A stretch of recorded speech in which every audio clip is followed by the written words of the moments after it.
On this episode of the Star Wars Time Show, Matt and Nick enter Andor mode as they begin to break down the series with a deep dive into the 3-episode premiere. They'll also analyze all of the Celebration Japan news and what it means for the future of Star Wars. Of course, they'll end the show with the Question of the Week responses and the latest round of Top 5 Star Wars fan artist features. Punch it, Chewie.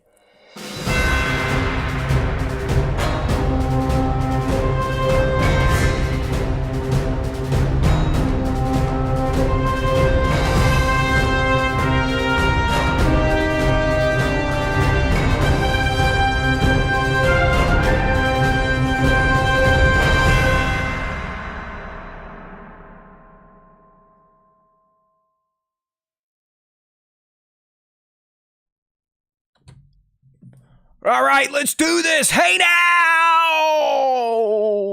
I wish I had the Neomos track playing right now because hot damn, is that a banger? We need one of those disco droids at SWTS HQ. Welcome back, everyone.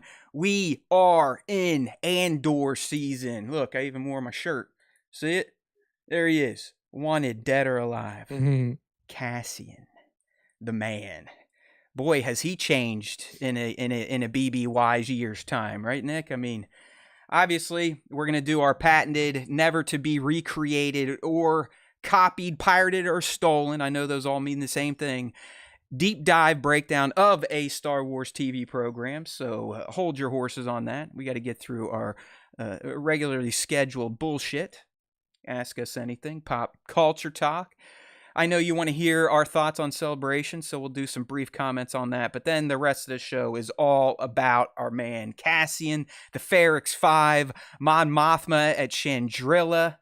What else we have, Nick? What are the other threads they got going? The Empire at the... Min Rao. Yeah, the Min Rao. I mean, man, we had all these plot threads set up for the season, but also for the 3-episode arc. I know I was bitching a lot last week, but I'll tell you what, now that I have consumed what Lord Gilroy has provided us, I hate to say it, I see his vision, I understand the release cadence, and I am here to suck his narrative straight from his body into my soul for the next 3 weeks. Nice. Duel of the Cates, we definitely pay attention to the chat because we're a small channel. Not many people come to play, so we typically get to see the chat, catch the stream. We will interact. Watch this. I'll even throw you up on the screen here so you feel heard and seen at the same time. This is the level of technology that we have here. Yes. We just can't figure out how to get our mics and audio to work, but we'll get there one day. Hey, Bango, you better have a fucking hangover, bro. All right, I'll tell you something that happened last night that I think added to my overall enjoyment of the Andor slog or the premiere slog. Nick, we had a kind of an organic live watch chat in our Discord last night. I'd say there might have been like 5 or 6 of us that started around 9, 10, and we were all just kind of shooting our thoughts in the spoiler channel, and it really made for a fun experience. You know, I'd watch an episode, I'd check in on the Star Wars Time Discord, see what everyone else was saying, seeing if I had to correct anything that they thought they saw that they didn't see, and then I'd go back and finish the episode. So it was about a 2-hour, 45-minute process, but I enjoyed it. We'll get to the full review, both our thoughts. My personal breakdown and deep dive with top moments and Easter eggs is live now on youtube.com/Star Wars Time Show. I'd love to get some eyes on that because it seems like we're back in algo hell, at least on long-form content, so help us out there. Duel of the Cates saw me on Beyond the Dune Seeds episode like a year ago and stuff. Well, good. Hey. Look at that. Hopefully you stick around, Duel of the Cates. We're a little more lively and in your face than the Beyond the Dune Sea gentlemen. They're a little more low key and PG. Connor and Seth have much better production value than we do, but we're a little louder, louder. We do it live. We don't cheat and use cameras and edit and all that type of stuff. Yeah, who has time for editing and quality? We're also not in the same room. It doesn't help that we live thousands of miles away. But anyways, we'll get there. We got all sorts of Andor coverage coming in here. It doesn't look like everyone loves it. I'm sure Knockout must be a fan of Star Wars Theory, but that's okay. We'll let them hate Star Wars. That's not for us. We're going to get into Ask Us Anything. We do it every week. We post them on our socials. You just got to find the query and drop those questions. Luckily, because we have so much to talk about this week, we didn't get many questions because it is an action-packed show. I mean, Celebration, not going to lie, did surprise me a little bit. They did save some stuff, under their sleeve. But yeah. Whoa, here we go. I'm trying to do two things at once, and that's definitely something that I can't handle. Our brains can't handle multitasking well. Yeah. We are a single-focused type of podcast. Oh, look at Kramer saying Star Wars Times is better. I like that. Knockout, fair enough. We all love old Star Wars. I just tend to like it all and not get too upset about this, that, and the other thing. All right, first question we got. I guess I need to display it on the screen so everyone can see it. That usually helps. This is coming from our boy Spencer. He was in the Discord live chat last night. But he's this is going to be for me and then maybe a bit for Nick there. But Spencer's asking thoughts on WrestleMania. I know Nick probably didn't carve out essentially his entire weekend to watch it because it was like Friday night SmackDown and the all-day coverage Saturday and Sunday. Here's the deal. I enjoyed it. WrestleMania is always fun. It's even better now that my kid's kind of in it. She's the one that got me back into wrestling. So anytime I can sit there for 4 hours straight with my kid and she actually wants to be with me now and interact with something that I still have a love for, yes, it's fantastic. I think overall it's probably an 8 out of 10 type of WrestleMania. I think night one, the main event was awesome, even though it was 4-0. If it was for a belt, it would have been one of the best matches and kind of the interference stuff you get in wrestling of all time.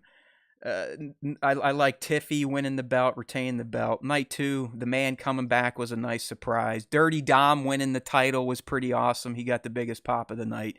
And the Cena-Cody match, it's exactly what John said it was going to be. Remember, he's a heel now, and he's setting out to destroy professional wrestling, and he ensured that the main event of night 2 of WrestleMania was as basic as it gets. So there's that. I thought it was fun. Still not through the Monday Raw, but from what I've seen, the Monday Raw is already showcasing better story stuff and reveals than WrestleMania. So real quick, favorite reveal from Celebration, honestly, is probably going to be the Shadow Lord stuff, the animated Maul series. Nick, you Celebration? Yeah. I mean, I love the Shadow Lord stuff with Maul. Getting Sam Witwer back in the chair and having him play Maul again is always a good thing. But I really did enjoy the announcement of the Ninth Jedi spinoff series. Oh yeah, damn it, I forgot that one. Yeah, because we talked about that. We're like, man, this would be great if they were using this to see which episodes are really popular and then make a series off of it, spin it off. I think we deserve credit for this then, right? We were speaking it into the universe when it first came out. We were like, out of all these, and I shit you not, go back in our archives. I remember when we broke down season 1 of Volumes, we were like, out of all these, Ninth Jedi already felt like it was ready for a trilogy. And here we are. Here we are. Just so super hyped about that. I'm pretty sure that was the episode that Filoni was listening to us. I saw him in the chat. Yeah, he gave us a heads up. So he took the idea, he ran with it, and good thing. He actually. So yeah. I never wanted to kind of reveal this, but just to prove we're not lying, if you ever see Cockknocker 69 in here, that's Filoni. Okay. Yeah, so he's got to hide his identity. Like he can't just be in here as Dave Filoni. Yeah, you gotta make sure it's hidden. Hey Kramer, Ninth Jedi was one of the first shorts in Volume Season 1. It's great. I mean, they nailed it. If you're going to extend any volumes outside of the Black and White Samurai one, it was definitely Ninth Jedi. You know what I mean? So if you don't remember Vision Season 1, go back and watch it. Ninth Jedi. Yeah, that is what it's going to be spun off into its own little series. Which is great. In 26, awesome, right? It's already coming in 26. The Maul and that will be in 26. So. Oh yeah. All right. Good stuff. Next question here. Coming from Nova, if you could change any event in Star Wars, what would it be, and what would you rather have happen? This is easy. And Nick might be in line with me, but somehow Palpatine returned. Let's fucking get rid of that. Let's keep them dead, and let's try to cook up new villains. Let's quit recycling this nonsense.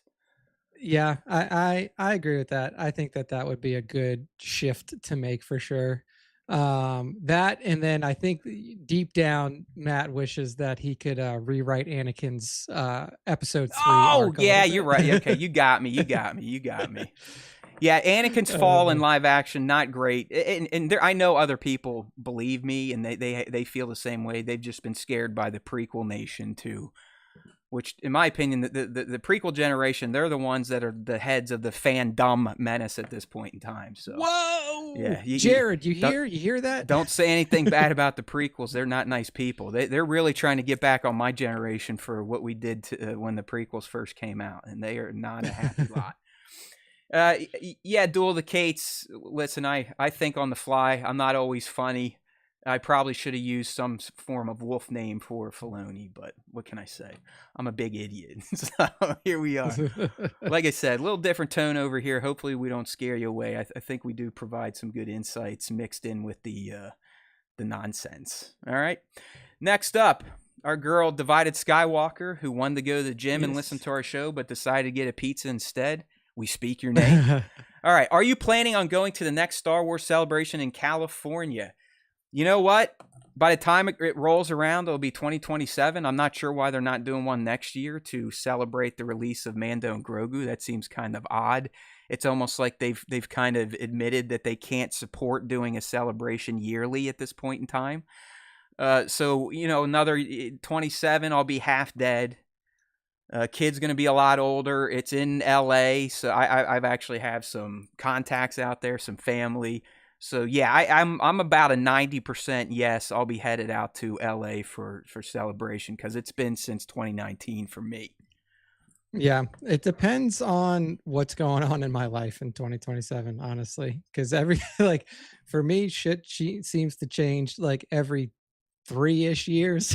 So I'll see what's going on. But it is a lot easier to get to LA than it is to get to Japan or England. And it's a good window. It's April 1 through 4, so it's going to end on my kid's birthday. So we could even justify, hey, we're going to LA, we're celebrating. Here we go. So yeah, I'm a strong consideration for it. The big movie will be Starfighter for that year. Some other stuff to discuss, and I honestly miss being at a celebration. I'm not gonna lie, I was feeling the FOMO looking at all the coverage out there. I know Sir Dork was out there, Beyond the Dune Sea, or Connor was out there. It looked great. Yeah. It really did. I mean, it's a shame I didn't have enough guts to just take a flyer on going out to Japan, but I'm confident in my decision. But it definitely looked like you all had more fun than I thought it would be. So kudos to all of you. All right, Beast Mobile. I'm surprised B-Mad's not up in this piece. Hey there, Johnny Osage. Eric Cartman's in here. That's a beautiful thing. Nice. How far did your jaw drop when you saw Maul Shadow Lord premiere? Do you think they will do his character justice, or it will be Bad Batch Season 3 all over again? All right, that's a 3-banger. It didn't drop that far. It was more just like, oh, okay. And because a lot of these were coming out in the middle of the night, so I was usually reading the news in the morning when I'm still all cracked out and groggy. Yes, I think they're going to do his character justice because Sam Witwer's involved. It's picking up soon after the end of Clone Wars Season 7, so it's still kind of a fresh timeline for him and his criminal underground. And if he is taking on an apprentice and it's rumored to be a Twi'lek, it would be great to get that Talon connection actually canonized that George wanted to make for the sequel trilogy. So I do not. I think Maul is going to be up there with Clone Wars level excellence. Yeah, I mean, I think it's going to be good. Not super surprised either, like you. We knew that there was animation in the work. We just didn't know what it was going to be. We assumed that it might have been something around Ventress, since Ventress was brought back in season 3 of Bad Batch. She may be involved still. I mean, who knows? Her character could definitely be involved in that type of series. But yeah, not super surprised. And yeah, I mean, here's the thing. Like, this is like Filoni's wheelhouse again. We're like right in his wheelhouse. So this is the era that he feels comfortable working in. This is a character that he's obviously had a lot of time to work with between Clone Wars and Rebels. And, even, well, I mean, he wasn't involved in Solo, but even to have that little glimpse of Maul in Solo was cool. So yeah, I think it's going to be done well. I'm a big fan of Sam Witwer. I've been a follower of his work for a He's a good long geek. time. He's a good geek. He's one of those Yeah, people you look at him, if you didn't know him, you'd be like, oh, he's a normal person. He doesn't study geeky shit that doesn't matter. But no, he's no, just like the rest of us. yeah, he's like very very caught up on the geek verse and the nerd verse is Sam Witwer. So happy to have him back in the saddle, and yeah, I'm excited for this. I mean, everybody knows my thoughts on animated series. I wish we would have explored a different time zone, but Hey, no clones, probably though, right? No clones. Who knows? Who knows, yeah, this is where they'll show fucking Cody or something, right? This is where we'll find out what happens to Cody. Cody dies at the hands of Lord Maul, the Shadow Master. Yeah, so yeah, I'm excited though. I mean, obviously everybody loves this character. Darth Maul is, Maul is one of the most beloved Star Wars villains that's come out in a long time. It's an amazing, excited to see where it goes. An amazing run for a character that was cut in half and slated to die the moment he was introduced. Wouldn't you say? I mean, literally, it's pretty impressive. Yeah. So, kudos to George for just saying, "Hey, fuck it, we're bringing him back," because he was too cool to let die. All right. True. And I think our last one here coming from our boy Kramer. What was your most surprise reveal at Star Wars Celebration? Just handled that. And do you think that Twi'lek that Maul is looking is Darth Talon? Handled that. And with the 9th pick, the Saints get Nick.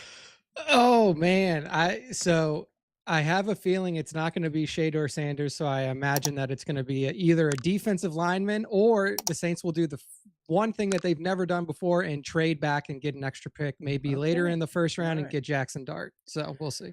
I really have not been paying attention because I love the Steelers. I always will, but I'm over it. Like I'm tired of the 500's great. Let's get in the playoffs and get our ass kicked. Mike Tomlin's a god. He is the Jesus of football. So I don't give. I hope they fuck up their 21st pick. I still want Aaron Rodgers. I want the whole draft to be shit. I want losing seasons. Enough is enough. We need change. Thank you. Okay. There you go. All right, so that's that for Ask Us Anything. Thanks for playing along. Like I said, if you want to get involved, these days, good luck on Instagram because no one sees our stories anymore. Like literally, I post a story. It's lucky to be seen by 10 people, sometimes 0. Not sure what's going on there. Don't really give a fuck. We post on our YouTube community, our Discord. So Discord's open. Link it right here in the description of this live stream. Catosaurus Rex, if you want to come around and play, we'd love to have you in there if we have not scared you away already. Good Discord community. It is. It's small, like most things with Star Wars Time Show. Nick and I, we're not packing heat either, but we like keeping things diminutive over here, if you know what I mean. All right, so a little pop culture talk. I got a quick one for you. You know me, I'm always good to watch at least one movie during a week. Actually caught 2 this time. On Monday, I went and saw Drop, which was actually pretty good. I didn't really know what it was about, but it's a nice little thriller suspense about someone airdropping threatening messages to another person in a restaurant. Pretty neat. But the one I want to talk about, honestly, Nick, it's already, to me, it's the best movie of 2025. It's one of the better movies I've seen in a long time, and that is Sinners, starring Michael B. Jordan, Haley Steinfeld, from Ryan Coogler of Black Panther fame. This movie is fucking excellent. I honestly thought it was going to be kind of a corny, like vampire, black vampire movie. Absolutely not. Absolutely not. It is a damn good drama, I would say. It's a drama with a horror tint. How's that? There you go. It's kind of like a period piece. I mean, it's set in the Deep South, I would say, in the 1920s. Obviously, segregation's a big thing. Race relations is a big thing. I just love all the themes in this movie. I think Michael B. Jordan is a talent. Haley was great. It's go. Support this film. Yeah. That's it. Enough said. It might be a 10 out of 10. I'm not kidding. The Coogler Jordan combo is a killer. I mean, Black Panther, Creed, now this. I mean, they put together some good stuff. So He's Even not. just He's those not two kidding. working together. He really isn't kidding. I mean, Black Panther 1 is a gem. The Creed trilogy a gem. Sinners, it's fantastic. Hey there, Yeah, Cannibal the good Dragon. stuff. Good to see you. All right, I covered the WrestleMania stuff, so let's do a little Star Wars Celebration recap. Nothing too long here. We're just gonna rip through some of the bigger reveals, just so you can hear the thoughts of our genius. Really, the first big banger, Nick, and we were telling people on this little show here, hey, Sean Levi doing a movie. Hey, Ryan Gosling is in the movie. Hey, we don't know what it's called. Hey, now we do. So we got Star Wars Starfighter coming out in 2027, starting production this fall. Ryan Gosling, definitely a star, showed up in Japan like a pimp, wearing a pimp hat, acting like a dog on the stage. I mean, he was great. So we this movie is now being more fleshed out, Nick. We have a release date. This is going to be the follow-up to Mando and Grogu, which, you know what that means, everyone? The Rey movie is still in turmoil. So Rey movie is on the back shelf. We're going to get Star Wars Starfighter set after Episode 9, coming in May of 2027, starring Ryan Gosling. And that's about all they told us. I mean, they didn't really go into much more than that, but just getting the confirmation, getting a date, and actually getting what to me is even more important. We are going to shoot this movie this fall. Yeah. A little bit of excitement for this one, Nick. Yeah, no, I'm super stoked for this. I think that if they choose to take this in a direction where there's, minimal Force users involved, and like they are really focusing on, maybe the start of, fighter pilot's career or something like that. Cause it does feel like Ryan Gosling as the starfighter pilot just fits so well given his recent past roles and just his personality. I feel like that fits really well for him. Nick, I hate to And do Sean this. Levy, I missed it, but we just got some cash. I'm sorry, dude. oh, You were hit ripping. us with the I'm cash. sorry. Be mad. That's our rule here. We are shills. We'll do anything for money. Be mad saying, hey, now I deserve a round of applause for shipping Cyril and Deidre. Deidre is what I'm calling it. So stuff that in your pipe and smoke it, be mad. Also, I did call out that an animation would be announced at Celeb. Oh, wait. All right. Hey, you know me. I love getting recognition. I love getting my trophies, but I'm not too big of an egomaniac to give out some credit where credit is due. So sorry, Nick. I know you were on a tear there about the Gosling and Starfighter. Please proceed. Hey, B Mad drops money on us, right, so we give B Mad we're the floor. We're like performing monkeys over here, dude. Hey, that's what we do. Yeah, I mean, I think that this combo, it's a killer combo. I really enjoyed the Fall Guy. If you haven't seen that, good. I thought that was super fun. Gosling just has this magnetism on screen, regardless of, he's like a Cruise, right? I mean, he's just one of those guys now. Yeah, he just like brings an audience in. He always puts on a good performance. So I'm excited to see what he can do in Star Wars, because I think that Star Wars needs a presence like his, like just high charisma, somebody who comes in and he can just light up the screen and really make people enjoy what they're seeing. So yeah, I think that this is going to be a winner just based off of Levy and Gosling. And if it's true that Mikey Madison has also been cast in this, which was a rumor we talked about last week, then you're bringing in a very recent Oscar winner. I mean, I think that this movie's got legs. So yeah. Now, Nick, before we move on from this one, do you think this is repurposing the Rogue Squadron project that Patty was supposed to do many years ago, or is this something completely new but still involves a starfighter? I would imagine that it's probably net new. I don't think that you bring in somebody like Levy to like take the scraps of what what somebody else left behind. Okay. And especially since it's going to be era jumping. So right. Yeah, because Rogue was supposed to be set during the OT, correct? OT-ish area. Yeah. All right. So yeah, we got that one. That was pretty cool. I mean, again, it wasn't news if you're kind of into this shit like we are, but it was good to get that confirmation. Everything before what we saw at Celebration Japan was just considered rumor at that point. We've been discussing this one ad nauseum, but Maul Shadow Lord, this coming out in 2026. taking place soon after the end of Clone Wars Season 7. I know there's a lot of people when this was revealed thinking like, ooh, is this going to pick up where Solo ended? You know, the shit we were supposed to see before the fandom essentially got all Star Wars stories canceled from theaters. And it's not. It doesn't seem like that's going to be the case. It seems like it is going to. Maybe we'll find them in that ship he stole from the Republic cruiser at the end of 7, and we pick up right there. Or maybe it's a few months after, now that the Empire's taken root. But we're going to see him kind of get back to that criminal underworld, build up to where he was the head of Crimson Dawn in Solo. And like I said, there's been kind of rumors or some smoke around him potentially training an apprentice to boot. So all for it. I don't know what else can be said. Young Nick, you got any wisdom to drop on Maul that we haven't said already? No, I mean, I'm excited for it. I really do think that it would be a cool opportunity to explore his, you know, his ties to the underworld or whatever else is going on there. It's a cool character that has a lot of different, you know, facets to it. And you got one of the best voice actors in the biz. Well, I mean, Sam's more than a voice actor. Sam's just a great actor all around. So he's Doomsday from Smallville. That's where he got his start. You guys remember that? Yeah. Smallville was a killer show, by the way. CW had some great like B-level DC shows back in the day. It did. They really did. All right, Duel of the Kate's asking, would you want them to take anything from the comics for Maul? I don't. I thought the comics all predated this timeline, but I could be confused here.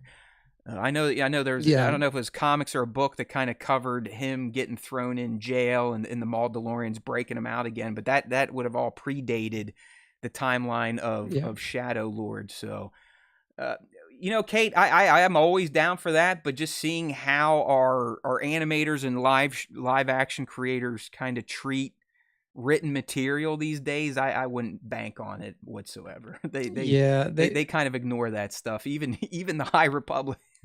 So. Yeah, they don't take a lot from books and comics. Unfortunately, sometimes, fortunately, sometimes, but who knows? But yeah, I mean, I imagine that this series is gonna sit in between, you know, the last time that we saw him in Clone Wars and before his introduction in Rebels.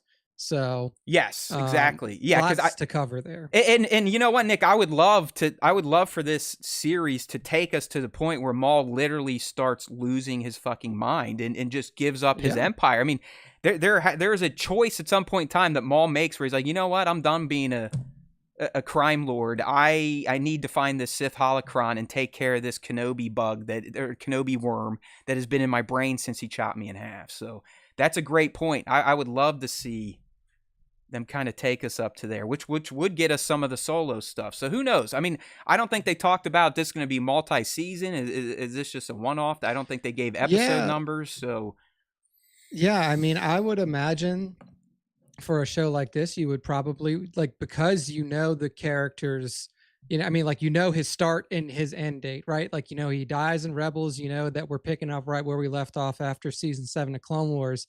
So you got a lot of time. I would be surprised if they did it like a mini series, if it was only one. I mean, season. Nick, the language in the official post on StarWars.com leads me to believe that this is a full-fledged series. I mean, everything in it is the next animated series. You know, we would typically get limited series or one-time run. So this very well could be multi-season, which, as Nick said, could take us right up to his mental break, which would probably be the most intriguing thing to me. To know a character like that loves power, had power, was willing to give it up and almost become like a vagabond, you know, to pursue the knowledge of the Sith holocron. There you go. BMAD asks me, he says, curious if they make this like George's sequels, making Maul the primary villain, will you be critical of your review? I mean, I think they don't have a choice but to play him as a villain. It would be interesting to me if they tried to like Book of Boba Fett him and make him a little softer. But I can't imagine that they would like spin him as an anti-hero even. Like, I feel like he's obviously he has his own goals. He has his own, you know, plot line that he's working towards. that is counter to what the people around him are doing. But I just can't imagine that they would not play him as a villain. Or maybe I misunderstood the question, Be Mad. So I do. I mean, like, I think it would be awesome. I think it is awesome to have a series that's going to be focused on a famous Star Wars villain as your main character. I think that's sick. And I Yeah, I think that mean, that's something that he's opens up going a to lot of be in the doors. gray regard. I mean, when you're in when you're in the criminal underworld, you're not a good guy. I think what BMAD may be asking is in George's sequel, he was going to become the galaxy wide villain. I don't think Yeah. that's the case with Shadow Oh, Lord. no. No, I he's don't going to think be that they can. right. Well, no, Palpatine's the galaxy wide Yeah, villain at they this point in can't time. do that. So Yeah. Maul is he's going to be doing what he can to fill up that vacuum of the Republic collapsing, to fill up that to fill up that void that's going to leave, and take advantage of all the loopholes as the Empire is kind of getting out there and starting to inflict its pain upon the galaxy. So I think Maul's going to be fighting rebels, other crime lords, and the Empire. I mean, he's an equal opportunity offender in this series. Mark my words. Yes. All right. Indeed. What the hell? Oh, yeah. Okay. We're moving right along through our celebration reactions here. Okay, Mando and Grogu. I mean, yeah, we all knew it was happening. It was good to get Sigourney there and kind of see her in her pilot gear. I wonder if she's piloting a B-wing or an A-wing, or if they're going to put her in an X. Other confirmations, John said, yeah, we're going to get Trapper Wolf, so Filoni's character is going to be there. Zeb's going to be there. But I think the big one that a lot of people were nah, I don't want to go there yet. We also learned that Din is going to be working directly for the New Republic, and his contact is Sigourney's, whatever she is, a captain, a lieutenant, or whatever. So we also saw a picture of him with his helmet off. Yes, on set. So I don't know if that was Pedro just getting some gas, or if that's going to be a scene here. But I mean, they kind of tease that Mando is not necessarily going to love dealing with authority, as we know that he never really has. He believes in his creed, and his creed is his authority. Now he's actually going to be working for government, and he's going to kind of have to do things within their scope, on their terms. So it sounds like him and Sigourney's character, well, you know, they'll probably have some heated exchanges. But I think the other big thing here is that Filoni just came out and said, like, yo, there's going to be... No, that was for Ahsoka. So I'm not going to say anything further on that. I'll save that for Ahsoka. But the big thing was you got another sizzle reel. I wouldn't even call it a trailer. We, at one point in time, it was in our Discord. It might still be there. Who knows? Our boy Tones kind of scoured the internet for the buried eggs that Disney was canceling from the internet. But it was great. I mean, it's kind of what we were speculating, Nick. They fully take on an AT-AT. Like, they infiltrate an AT-AT as it's walking, then takes out the entire crew, takes out the driver, blows it up. It looked great. It looked like it's going to be a good action sequence. Grogu definitely more functional, although I did not hear any talking, just more cooing and beeping. So Nick is going to punch himself in the balls. Oh, man. This guy's got to talk. Is that it? I mean, did anything else really get revealed here? You know, I mean, just little stuff. Rory, we got the first look at Rory McCann taking the place. Oh yeah. Well, let's just go to Ahsoka then. Yeah. So we'll go to the Ahsoka panel. So yeah, the big thing there, like Nick said, I got the image for you up here on Twitter. We finally got confirmation. It's real. Rory McCann is taking over for Rey to play Baylan Skoll. It looks like they had him kind of try on the costume.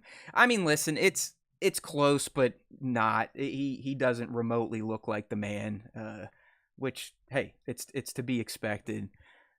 All we can hope for is that he's able to act like Rey was acting to bring Baylan to life. That's going to be the most important thing, right, Nick?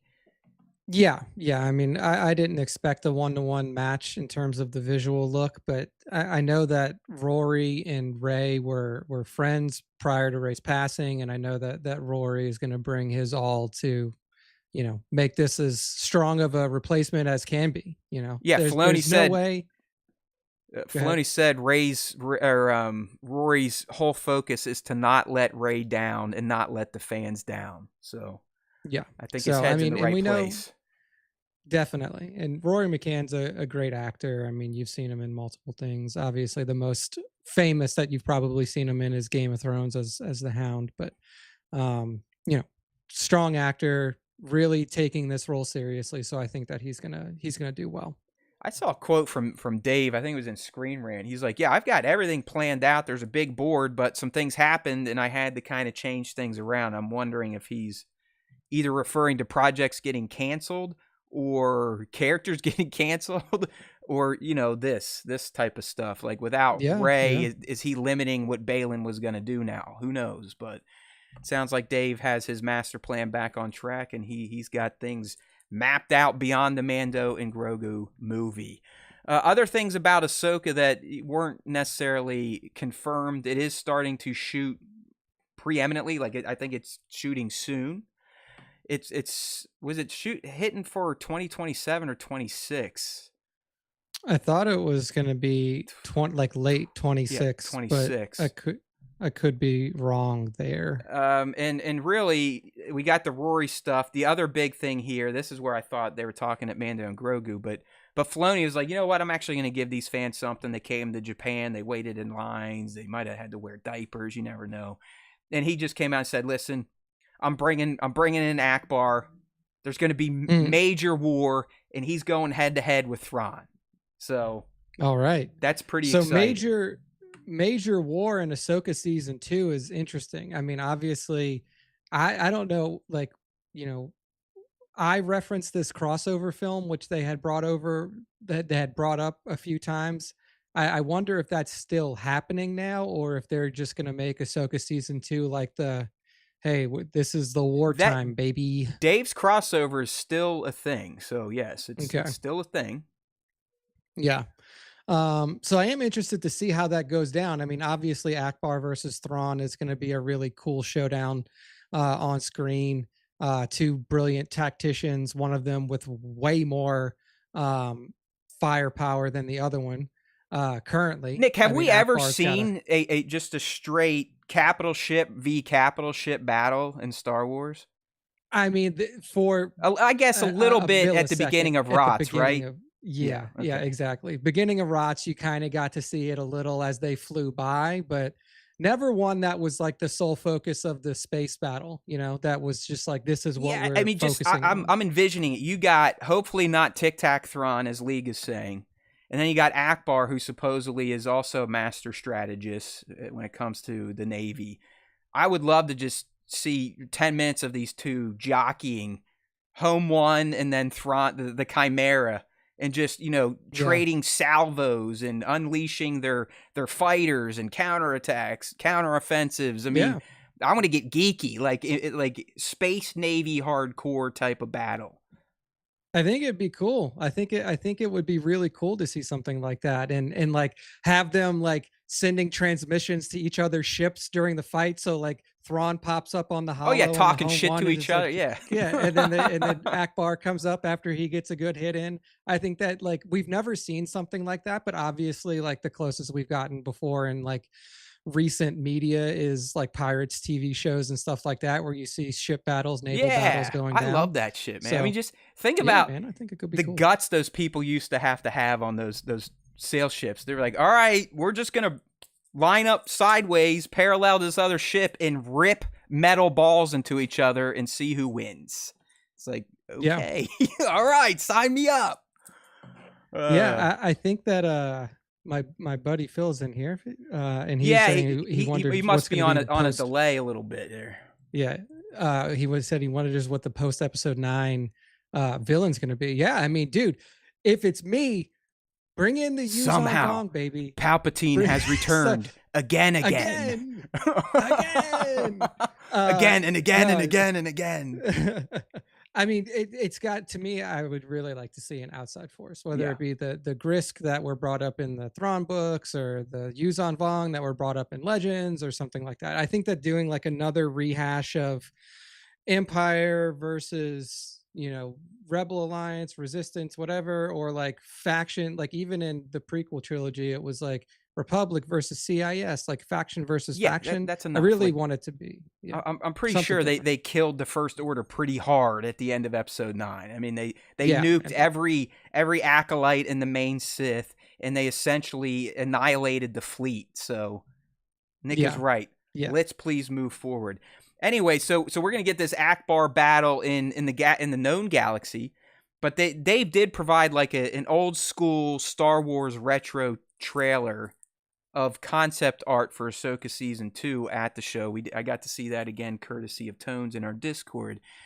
But Nick, it looks like the people on Peridia are going to be fighting like these giant mechanics, if you will, like mechanical beings on yeah. Peridia. And who knows if Interesting. they're meant to protect the Mortis gods or if the Mortis gods release them. Who knows? But it looks like Peridia is also going to get into some big time battle scenes. Yeah, yeah. I mean, Filoni mentioned that the Mortis gods are going to have a presence in Ahsoka season 2. I think that we all assume that from the ending that we saw, given, what Balin was looking at, the statues, us knowing the connections there. So, yeah, very interested to see how they will handle the Peridia side of things versus the known galaxy side of things, and what, like, how they balance those two, right? Because right now it feels like the known galaxy side is probably like got a lot of shit going on. I mean, Thrawn just comes back in with Night Sisters and all this other crap, and then on the Peridia side, you're like, we still got a few people over there, but it's some really interesting open threads to close out Oh, over there that's as well. right. So Chopper does. He is wielding like a blaster rifle in that promo too, Nick. So nice. Filoni promised the fans more Chopper murder in season 2. Well, We're we're gonna see getting it. some Loth kittens. Okay, Mortis Nice. gods are definitely confirmed. They're gonna have a presence. Which, duh. I mean, you can't Yeah. end season 1 with Balin standing on the fucking guy's hand and then just ignore it. And this is another one. Like, I don't know, Nick. I guess sometimes I'm cynical or I'm a pompous ass. But people literally losing their shit over Hayden returning. It's like, no shit, Sherlocks. Like, Yeah. what do you mean it's a surprise? Like, of course he's returning. He's literally Ahsoka's Force ghost now. Yeah, exactly. Like, I think that the scenes that we saw in Ahsoka season 1 were meant to rebuild that relationship between those two. Yeah, And now that that's happened, having him back in a more meaningful way to guide Ahsoka, like, Obi-Wan Kenobi was guiding Luke, or any of those like parallels that you can draw, it makes total sense. I mean, Ahsoka's journey is still not finished yet, right? Like, she's still not like, okay, thanks for the 20-minute talk, Anakin. I I'm think I'm good. I'm good to Get go. out of my life, you So creep. yeah, I think that she still obviously needs some guidance. She still needs to figure out, what her calling is, what she's meant to do in this galaxy after, her time with the Jedi Order, working with the rebellion, everything like that. Like, Ahsoka is still on her own journey, and having Anakin at her side now is definitely going to be a key part to unlocking what is next for her, I think. So Yeah, and excited that he's coming back. I am too. Like, listen, I'm not upset that hey, I love Hayden. Like, let's go. Put him in the Vader suit as much as you can. We've been saying that for years. It's just like, real. I mean, like, am I just a jerk, Nick? Is that what it is? Like, do I just know too much, or and just think everyone else should know what I know? Is it one of those things? Is this an implicit Well, when bias we of tell mine?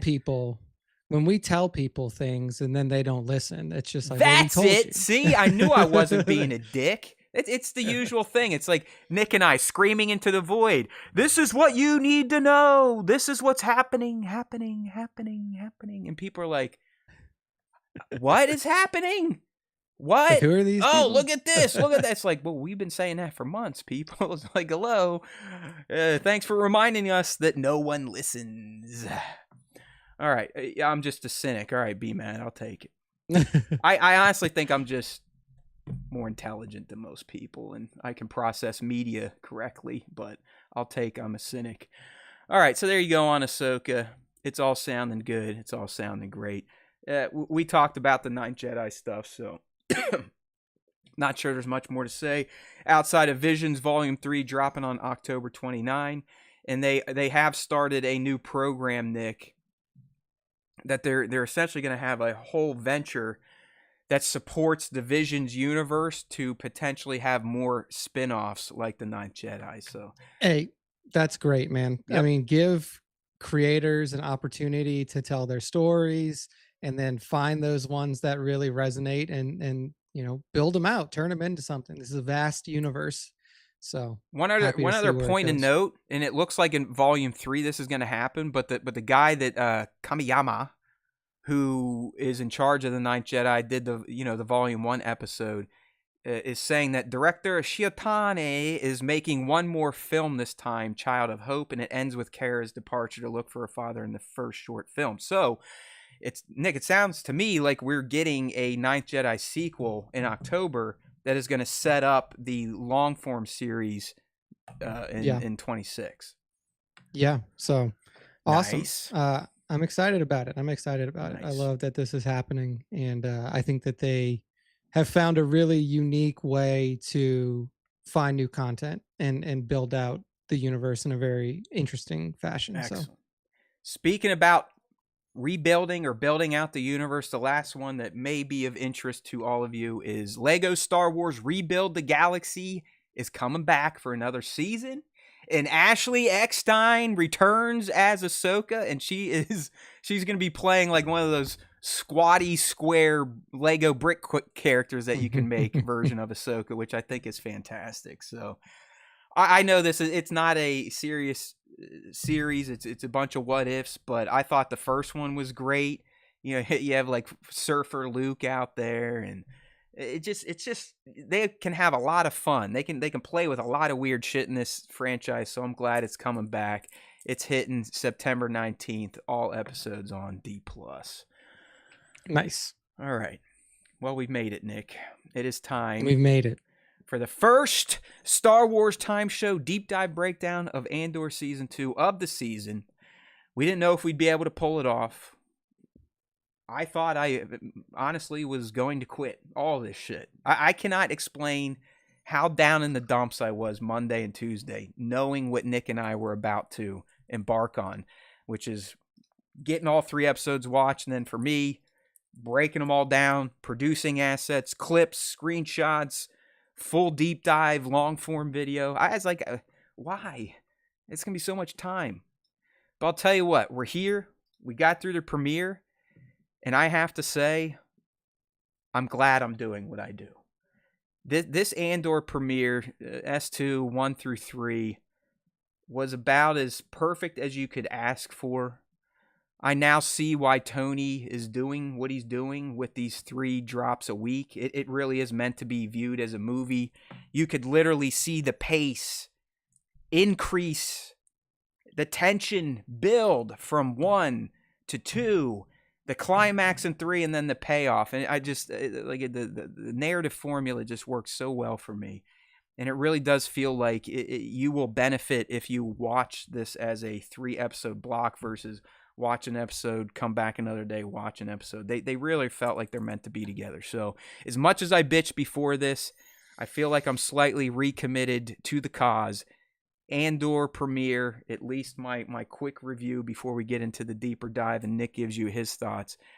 I really thought it knocked it out of the park. Sure, episode 1 was a little slow, but that's to be expected anytime you're starting a new season. You got to set up all the plot threads, establish the characters, kind of remind everyone who's who and where they're at. And the other thing you got to understand about this formula, my friends, every week we move a year. So not only are they setting up mini 3-episode plot threads that get set up and then paid off on by the end of the 3rd episode, but they're also building upon the overarching plot threads of the season, such as Krennic's Gorman plan. We saw that kind of start. So when we come to it next week, there's a good chance the Empire is on Gorman now and Dedra's doing her thing. We set up the stuff with Cassian and those ding-dong rebels. We set up the stuff with the Ferrix people having to leave Min Ra. It was very hard to complain about these 3 episodes from my point of view. I'm going to agree with Nick and some of you. The first episode, by far the slowest to get going, but I understood why.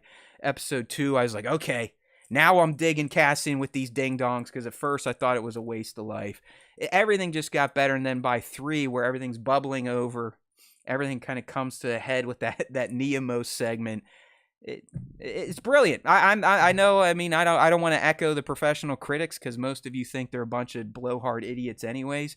But this is one series where I'm seeing all this hyperbole from them, like greatest ever, Lord Gilroy should be knighted. I'm like, you know what? Fuck, they're not wrong. So, zero problems on my part, Nick. How about you? What'd you think of this premiere? Yeah, I think that the 3-episode drop is definitely helps the cadence of the show. I wasn't able to watch all 3 of them at the same time, so I watched 1 and 2 back to back, and then I watched 3 today. So in my opinion, 2 was the strongest. I think that 2 did the best job of explaining through action what is eventually going to come with the rebellion, because essentially, like you were saying, like he's with these bozo bunch rebels, of idiots. but like what that's showing is like he's like, dude, like at one point he's like, dude, we're on the same side, like Yeah. are you that, like what is going on here? And it shows you the need for organization within the rebellion, and what eventually becomes, like, instead of just these disparate cells, where something like this could happen, where like you have a well-known rebel who is like carrying out a mission for the rebellion, land on a planet that we find out is Yavin 4, and then gets in trouble with other rebels because they don't know what's going on. So I enjoyed episode 2 for that, because 2 was like focused on that. I think it did a really good job of showing like, okay, this is why we move past this like individual cell type of construction of the rebellion, and then move into like, hey, we need to fucking work together. We need to communicate. We need people to know where we are. So I enjoyed that plot thread. Episode 3, because I mean, it might have just been because I just didn't have time to watch it after 2, did feel a little long to me. Like there were moments in that one where I was like, all right, man, I don't know if I need to sit here and be at this wedding for another 5 minutes or whatever. I am going to say, I do think it is because you broke it up, because to me, I was with you. I was like, damn, episode 2 is great, but rolling it really, I felt everything just increased more in 3. Like the pace, the tension is like, okay, what's happening? You can see everyone starting to spiral. The rebels are all losing. The good guys are all losing by the end.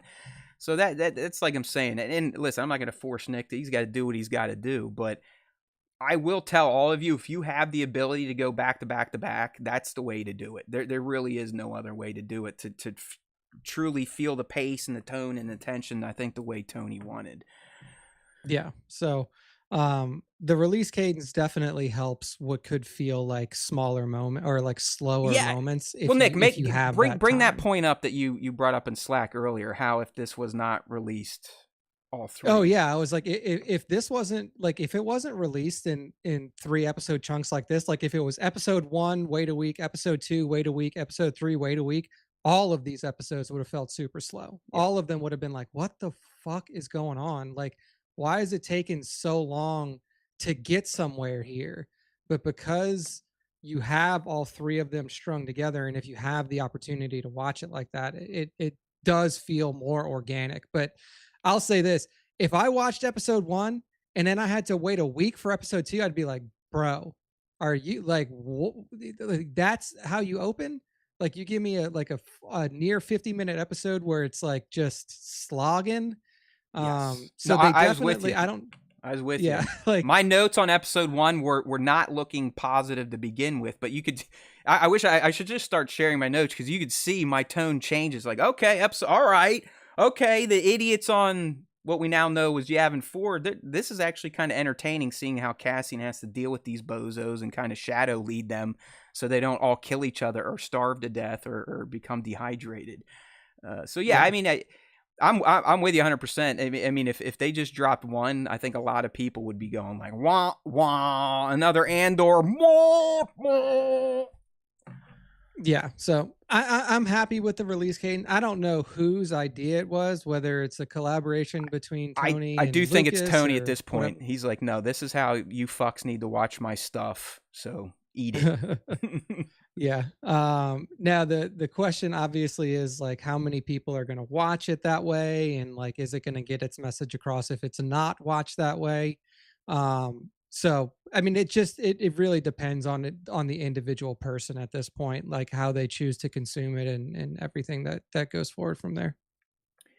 Yeah, so good stuff. I think we're off to a great start. I'm super excited to see what Cassian and the team is up to in BBY3, because remember, we're ticking things down. Andor season 1 was 5 BBY. Andor season 2, 1 through 3, 4 BBY. Which still, and you know, this is why I probably am kind of an arrogant media consumer. But I was on Reddit this morning, and there's people like with long-winded explanations, like, yeah, you know, this is probably right around 4 BBY or 3 BBY, and it's like, hey, idiots, It said it. open your fucking eyes and brains. Like, what is wrong with people, man? Like, it literally, it's on the screen for like 30 seconds. 1 year later, 4 BBY. Yeah, it literally said it. Oh my! It's Yeah. just like, So I mean, if it so like we know it's going year by year, and in legends or in what like people now reference as the Gorman massacre happens in 2 BBY. so we're So if they keep 7, 8, 9. Mark it on your yeah calendars. That's going to be a yeah doozy run there, dude. yeah so not the next trio that's coming out. The one after that is going to be Yep. the banger, the one that's really No, I gonna agree hit home. 100%. And by the end of it, you might have Mothma doing her thing, or maybe that's 10, 11, 12. But that's a good point there, Nick. So with that nugget in mind, that is 100%. The shit is hitting the fan on Gorman 7, 8, 9. I think 4, 5, and 6. Definitely. You're like I said. We're skipping a year. And Nick, we kind of got some answers about some questions we had preseason. We're like, how much time are they going to cover just in the 3 episode arc? Well, in this 1 through 3, 2 days, a weekend. Yeah, right? not a ton of time. Like So it's a very condensed view. Yeah. And who knows if that's going to be the cadence moving forward? I mean, there's a chance 4, 5, 6. 4 could be January, episode 5 could be June, and episode 6 could be December. I don't think they're going to do it that way, because that is a lot of time to pass between short episodes. But it is cool. You get like a snapshot of what Cassian did, big things that impacted him each of these years leading up to Rogue One. It seems that is our formula. Yeah, absolutely. So I am interested to see how the next trio will handle the time, because I think given what Deidre presented to Krennic as her plan for Gorman, which is essentially, planting protesters amongst Gorman the peaceful rebels. populace. Yeah. And then having them start chaos, which is, psyop shit that just happens in the real world. I think you're on to something here, man. 4, 5, 6 is probably going to be that op, right? Yeah. So it's like you have to see the point to, like, you have to see what she's building there, right? Like you have to see the seeds that she plants and how that starts to percolate, and then eventually in 7, 8, 9 boil over to where the Empire can now say, hey, the protests on Gorman have gotten violent. We're going to come in and quash this. Oh, yeah. And then boom. It's kind of funny how this show is mimicking real life a bit right now. I mean, these first 3 episodes, it was kind of right in your face, unless it all went over your head. I mean, you had the Empire checking for literally illegals, visas. Yeah, right. That's what I was going to say, is like, it was wild to me that like in a galaxy where you have free ability to move around, at least I assume. Not in the Empire's galaxy, bro. Not in the Empire's galaxy. But like this dude's on these people are on Min Rao, like do you live here? And he's like, what the fuck are you talking about? I don't live, I live on my ship and I go wherever the hell I want to go. Like, Yeah. that's how I always, I mean, like, obviously people have home planets and stuff like that, but Star Wars was never presented in a way that was like, oh, you can't just like pop into a planet because they don't want you there. Like, it always seemed like that you had the ability to kind of move around as you pleased. This was the first time where it was like, oh, are you not from Min Rao? Well, guess what? We're going to arrest you. Right. Yeah. Like, Where are pretty your wild. papers? So I mean, yeah, that. I mean, even the point you were saying earlier about the the bumbles on Yavin. Think about real life. When you can have society fighting itself, factions, political parties, the people in charge can do whatever the fuck they want. Because you see what happened. Yeah. I mean, what I know it was a bit over the top on Yavin 4th, those people literally playing rock, paper, scissors to settle debates. But that's it. We all start arguing with each other, even though we're mostly on the same side, like Cassian was saying. And then Yeah. obviously we had one of the most mature things ever pop up in this episode run, an actual rape attempt in Star Wars. So you've got to give Tony and his team credit for treating Star Wars hardcore. Like it is like real life Star Wars here. It just happens to have ships that can fly in space and blaster rifles. Yeah. Yeah. I mean, it was definitely the first time we've ever seen something like that in Star Yeah, Wars I understand. before. You I you mean, have to say grape now. You can't just say the word, because I saw a lot of people using grape in like comments and stuff. And yes, that was definitely the first grape attempt in Star Wars. I mean, I don't think that's anything yeah. George ever had on his mind, but it was Yeah. I perfect mean, like, for this series. you It know, was perfect. yeah. I mean, you could draw inferences from Leia's captivity in episode 6 and, stuff like that, but you never saw something as overt as what was going on Yeah. in episode 3. So, All right. So the way we usually do this, I know I didn't quite intro it for the new people, but Nick and I, we start off giving our general impressions of the episodes, and then we kind of do our deep dive take, analyzing some of the top moments, and then going through Easter eggs and references. And then I have a section of my notes I always call Ha, just in case Nick and I don't bring it up during the show, or I need answers from the young one over there. So let's just go ahead and get into some of the top moments that I identified here. And the first one was pretty easy. I mean, we saw it in the trailer over and over again, and we even talked about how this is probably going to be a pretty excellent moment. And the TIE Avenger heist was better than expected, especially because I didn't expect him to be a complete idiot and not know how to fly it. So yeah. I loved everything from start to finish. I loved his talk with Naya and how she was a rebel on the inside, and he's like, "Yo, listen, you're doing great. Don't be ashamed of this." And Cassian's almost like a legend to her.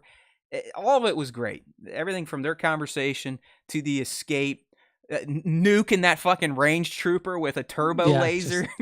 Just a hole in the wall after he was done. The thing literally flies backwards. He's sitting there teetering on the cavern, about to fall over, and then he has a nice little kind of inner cavern dogfight. It was great. It was a visual spectacle. It had some comedy to it. How about that? I mean, I was not expecting Andor to have the amount of humor that wasn't just stupid humor. It was earned humor, especially in the first episode and with those idiots on Yavin 4.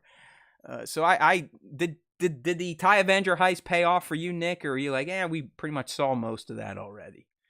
It was funny for sure. And I'm glad that they eventually came back and said, like Cassian said, like, this isn't even the ship that you told me I know that I was going to be flying. No manual. Porco, fucking Porco's dead. Yeah, like, and so at least because I was like, I was sitting there, I was like, how does he not know how to at least fly it? Like, he's flown ships before. Dude, he just guns it and goes straight backwards. Yeah, it goes like, straight backwards. Like, that's like some shit from Independence Day, like when Will Smith first gets in the craft and it's like, they gave me the wrong directions, and he goes and hits the wall and then goes out. Like, so I appreciated that for sure. And I think that was Tony's way of being like, look, I'll give y'all some funny shit right up front, because guess what? Yeah. From here, it ain't getting any funnier. Yeah, stuff's like, gonna get real. It's gonna be all serious from here on out. So that might be our only comic relief moment of the entire series, is right in the beginning. But they did a good job with it, and I thought it was hilarious too. Like, after he wipes out all the troopers, and he's just like, well, I guess I just have to blast my way through this door because there's no other way that I'm getting out. So he's just sitting there shooting holes from it, or shooting holes in I it, and you just see like it from the outside. you see that range trooper show up, miss one with a bazooka. He's like, all right, reload, reload, reload. Then Cassian's just like, charge, charge. Bam! It literally is. It's like a mini Death Star turbo laser, just vaporizes the dude. I was like, that's perfect. Yeah, that was perfect. So League says, I would like to know what the heist was all about. Why was the ship needed? So Listen, from what I could gather, it's a prototype TIE ship that could screw them up. So yes, they want to take it and either learn its secrets or remove it from their plate of weaponry. Yeah, that was my assumption too. Is they're like, well, like we know it's a new ship, so we want to get our hands on it to see what weaknesses it could have. Because it never really makes it into the full fleet, right? The Avenger kind of, you never really see it again. No, it like, I think that maybe, I mean, no. I mean, Vader's Advanced is loosely based on it, at least the wing structure. The cockpit's different and stuff like that. So it definitely got iterated on, but it was never a part of like the fuller naval fleet of the look, anything Luthen can do to stick a stick in the spokes of the Empire's wheel. That's what he's doing. You know what I mean? So, yeah. I mean, clearly Luthen was involved. I love that he was on Chandrilla just so we could see how nervous he was. Like, crap, all my plans are... You got this idiot Tacoma's going to rat us out. I don't know what the hell my boy Cassian's up to. We can't communicate with everyone. Clay is freaking out. She's like, I'm getting the hell out of here, you idiot. I don't even know why you brought me here in the first place. I'm going back to the shop so we can dial in and get on those comms. All right. Next top moment I had... listed, at least for me, and Nick, if you have any that I missed, please let me know. And I know some of you might have tuned out and be like, man, this is kind of dumb, but I'm sorry. I absolutely loved watching Krennic and the Empire plan the systematic destruction of a planet and its people as if they were talking about taking a beach vacation. They're like, oh yeah, hey, let's play the Gorman Taurus video so we know what's going on and all that fun stuff. And then Krennic's like, hey, by the way, we need that calcite, and the fracking we're gonna do is probably gonna blow up at least 9 cities and possibly not a million people. Relocation would be ideal, but I'm open to other options. And it's just like no one cares. No one's like, oh, this is screwed up. I mean, they're celebrating taking over this planet to get the resources for. I love this. I love that they have now called the Death Star Palpatine's Unlimited Renewable Energy Initiative. It's like, get the fuck out of here. He like you said, he literally says we have to figure out a way to get him unlimited power. Yeah, and if you hear him, he's like, we need it to coat the lenses. It's like, oh, okay, yeah, it's an energy initiative, right, guys? But it's just insane. You know what I mean? Like, it was a dialogue heavy scene, but Krennic is in there. Mendelsohn is awesome as that character. But just like the nonchalant attitude of all these people discussing genocide it was pretty impressive to see. Yeah, I mean, it's the absolute callousness of the Empire to be like, we could literally, like, they don't even have to do what they're going to do. They could literally just land ships on that motherfucker and be like, look, we're gonna strip mine you, and there's nothing you can do about it. But instead of just doing that, which they've done in other places, like we saw them do it on Jeddah. Did you hear early on though, Nick? They're like, yo, Gorman is pretty politically powerful, so we're gonna have to be careful about this, more or less. Yeah, and like this is like a pre-dissolution of the Senate time, so like they're still kind of concerned about that.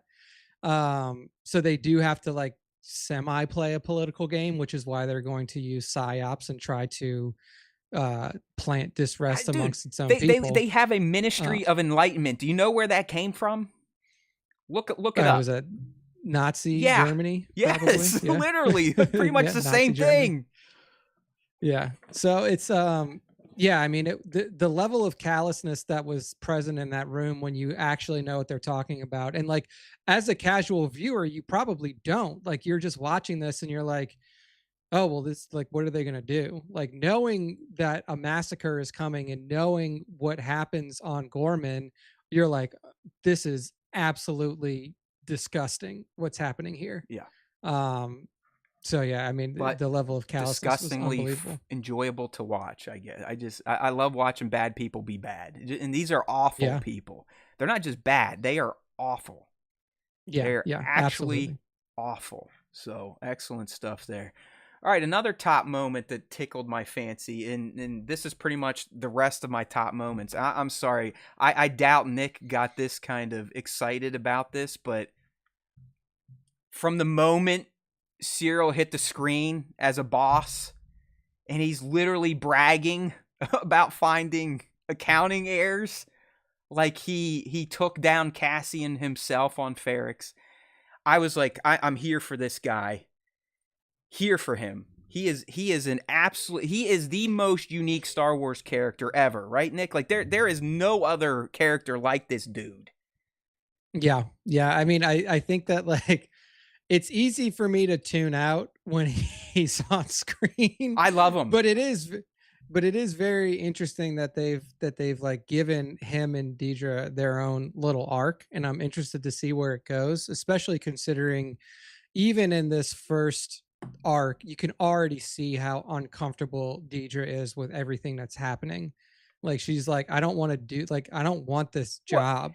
And so to her it's because of her Axis obsession, which we know is Luthen and the Rebels.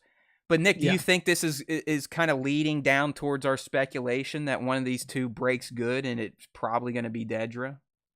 Yeah, I mean, because what the fuck is Cyril doing? Like Cyril's sitting there in the bureau of whatever. He's a kept man now, and that was leading into my next top moment. I cannot believe Tony went right to shipping Dedra and Cyril. Like no questions asked. They're together. They got together in the past year. He's living in her apartment. They're avoiding his mom. I'm sorry. These two on screen together, to me, is some of the most fantastic and unique and bizarre Star Wars content ever. And only a man like Lord Gilroy could pull this shit off. Yeah, it's like I watched that and I was like, I don't know. Like, is it because both of them are just so bad at human interaction that this is the only person for that each they other, could man. possibly end up with? But yeah, I was like, I thought it was funny how they gave them their own little side plot, and we'll see where that goes. Love it. I absolutely love it. Assuredly, like if this doesn't end in Cyril selling this girl out and her getting executed, then I don't know where it's going, because there's no way, in my opinion, that's like what would cause Cyril to break good. Like he works in like no, I agree, Nick. That's why I think if either of these two people have a shift, it's going to be her. Yeah, and like which is going to be hard considering she went to Kinderblock. Literally, Kinderblock, ran by the Empire. It's like, man, she is literally a Hitler Youth in Star Wars. Yeah, like she's been in it her whole life. But I do think that it's eventually going to be him selling her out, because all he sees is what's in front of him and hears what she's telling him, but he doesn't realize that she just killed billions of people on a planet. Like, did you hear her when she was dressing down his mom? She's like, yo, listen, I've got him on a program. It's something like that. Like, don't worry about it. I've got a program for this guy, and now you need to shut the fuck up. So yeah, when you start from that level, the only thing that can happen from there is a power dynamic shift. Because if it just stays the same way the whole time, it doesn't have as much punch. So it will be interesting to see when Cyril starts to take the upper hand in that relationship. All right. Well, I'm not getting off this train, Nick. So my third top moment involving just these two is when they're getting ready for Edie's arrival. The best part, and Denise Go should get an Emmy for this, when she's looking in the mirror trying to force her evil and just emotionless character to smile. And it's so painful to see her do it and awkward. I love it. I mean, Denise in general, if you just look at what she does with her face, Nick, when she's acting, she's like perfected this snarl, or like this, I don't want to call it a mean girl look, but it's just like this. She can furl her lip and curl her nose, and you can just read her mind just looking at Denise's facial performance. And yeah, absolutely. She definitely has the ability to do that. And that's why like I loved the subtlety, even though she didn't speak a lot in that board meeting when they were discussing Gorman. Yeah, you could read her. You could read her like a book, like Krennic said.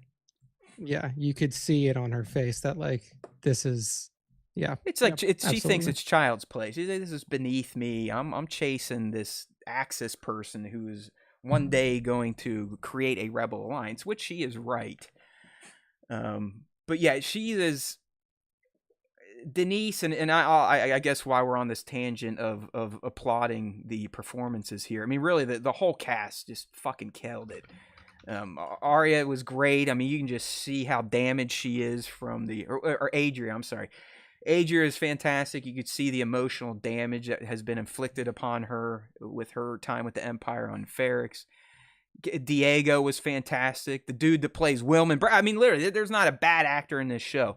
But the two that really stood out to me, Nick, in 1 through 3, Denise and Genevieve. I mean, Genevieve did the Lord's work, showing the range of shit and emotions Mon Mothma had to go through at that wedding, where her family hates her husband thinks she's a cheater, her daughter literally wants her to die, Luthen's on her ass because her longtime childhood friend Tay Colma is a loose cannon now.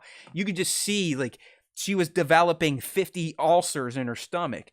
And Genevieve, just like Denise, was able to emote most of that through physical acting, not really line delivery. So these two women, I think, were just the absolute knockout stars of the premiere. I mean, and I really do feel like for a show, and everybody knows my opinion on the name of the show, for a show that is called Andor, he is almost like a secondary character in what's happening. Like he's not even the lens through which you're seeing the narrative play out. Like he's just I kind of like that though, don't you? Outside of the title mismatch.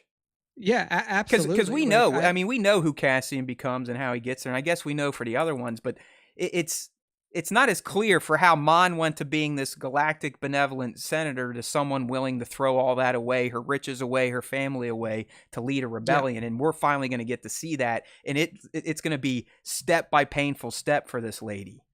Yeah, exactly. And like the same for Deidre. I in my opinion, even moving forward from the first 3-episode arc, the two most interesting characters are the two that you named, are Deidre and Mon Mothma. Like those are the two characters that you're literally going to see them disintegrate in front of your eyes. Like Cassian's just going to be Cassian. Yeah, he's going to get colder and colder. I mean, and become that guy that's willing, without hesitation, to shoot other rebels for sure.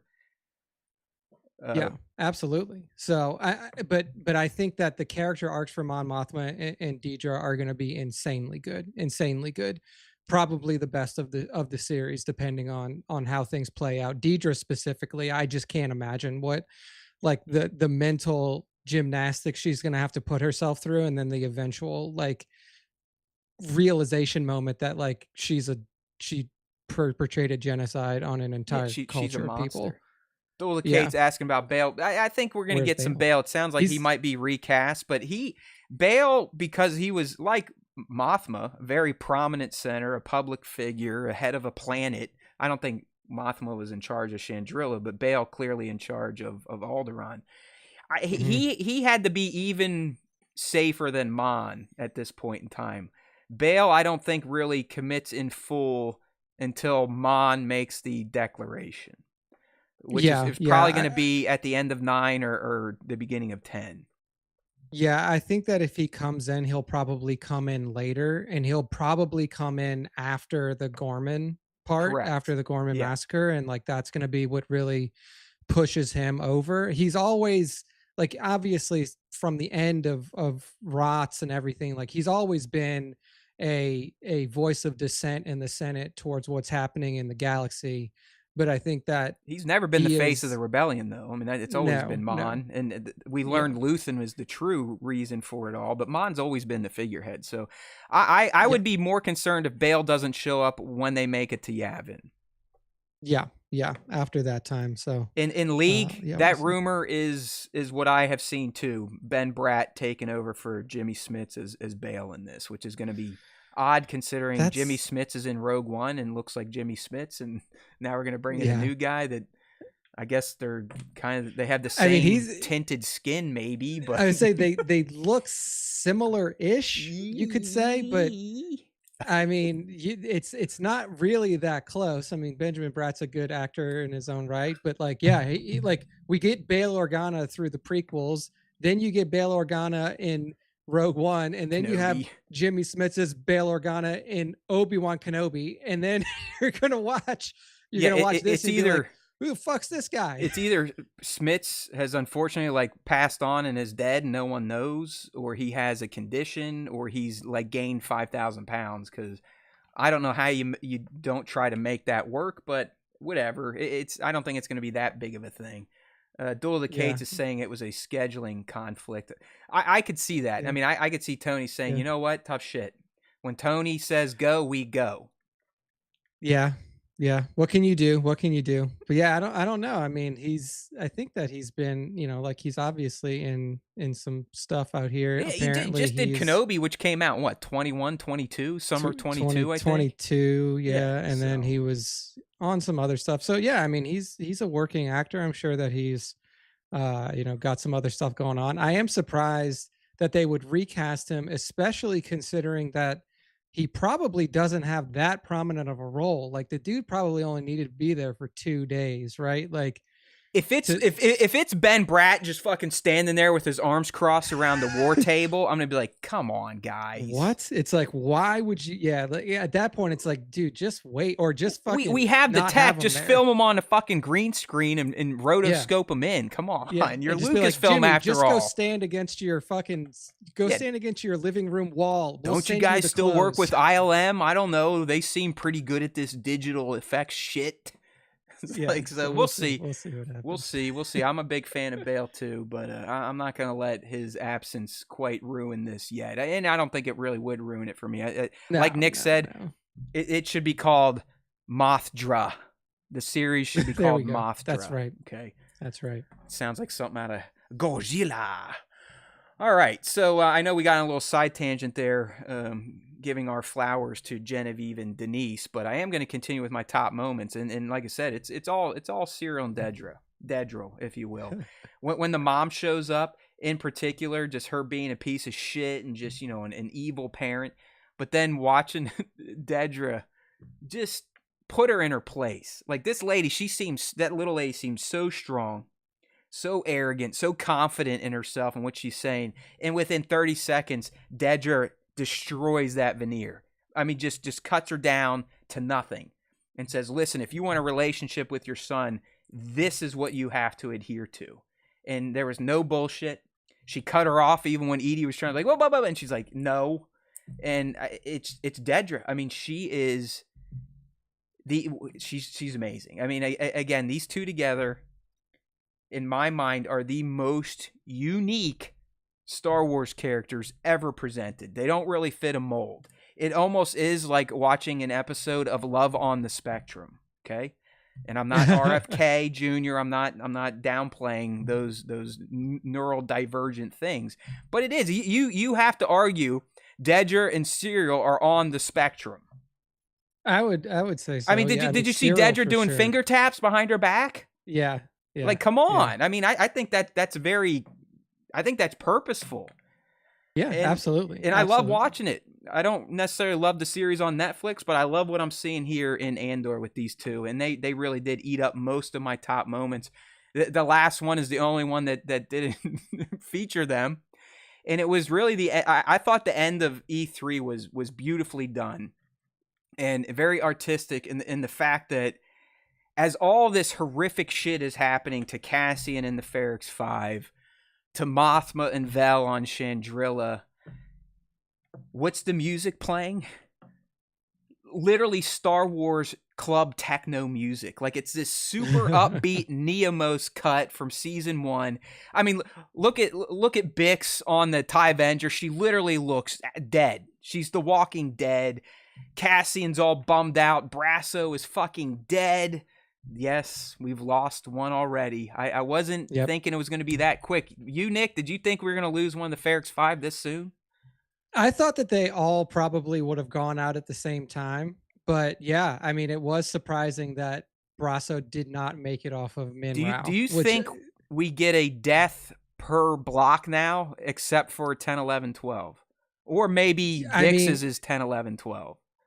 That's what I was going to say. It's like if the next one is almost assuredly Will, because who links up with Saul at some point based on the trailers, and that's probably not going to go well. Yeah, I mean, anybody who ends up with Saw Gerrera is ending up in trouble. So you're more or less a rebel terrorist at that point in time. Yeah, seriously, like you are not playing for the good team in the way that you should. We'll just put it that way. Like you're probably causing more problems than you're fixing. B-Mad's begging a good point. How about that? I was actually going to write a note like, yep, stormtroopers still can't shoot. Sure enough, that one that the camera pulled up on and he took the shot and we got the camera cut. He hit his mark for the first time, man. We got stormtroopers hitting moving targets in Andor. That guy just got promoted to commander immediately. They're like, you fucking hit that guy on you hit him while he was on the speed. You got it. It's got to be Tarkin's kid or something, man. I mean, that was some serious skill there on that part of that stormtrooper. Yeah. So good stuff. But yeah, I mean, Brasso had to die. Really, I think it was it was an earned death. I know a lot of people were confused, like that they thought Kellen and them turned on them. Absolutely not. Brasso made that commotion to give the Min Rao people cover. Yeah, to protect them. Yeah, a lot of people were like, oh man, I can't believe that. No. That was all purposeful. That was Brasso kind of giving himself up so these people wouldn't have to deal with further horseshit from the Imperial inspectors. Yeah, well, because like what would have happened if Brasso's like, you caught us, we're hiding out here and they're helping us. Right. They're all dead. Like, shoot everybody. Yeah, you just take them all out. So he's like, dude, I know that we're done. Like we're toasted. So the best thing that I can do now is try to protect these people from getting toasted and just eat whatever's coming to us. So yeah, I don't think that he was like they didn't actually. B-Mad's still not believing me. Kellen had because Kellen's like, damn, dude, you're all right. Kellen was like, I know what you're doing and I appreciate it. So yeah. But yeah, I mean, listen, Brasso earned it. I think he probably was the right one to go first. Him and Cassian, best friends. Cassian wasn't there to help him. Came in a little too late in that Avenger, even though it was kind of a cool attack swoop there. But I just loved. I mean, like I said, it was a great artistic choice on. I think it was it Ariel Kleinman. I forgot who directed it. I know Tony. Yeah, Ariel Kleinman. Yeah. But I just love that, like this bubbly, super kind of positive dance music was the backtrack for Cassian kissing his friend goodbye, letting Bix know Brasso is dead and that they need to leave. They really have lost everything that they had on Ferrex, now on Minas Rao. They're right back to square one. He doesn't know where to take this damn ship because he can't get in communication with anyone. Cinta is taking Mon Mothma's best friend to be murdered because he is getting a little loose in the lips. It's just all while this is happening.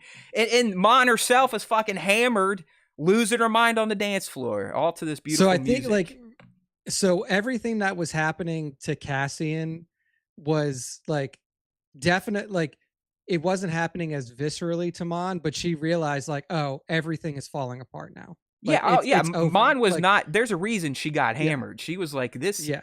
She's like, I know exactly what Luthen is going to do now. My daughter fucking hates me.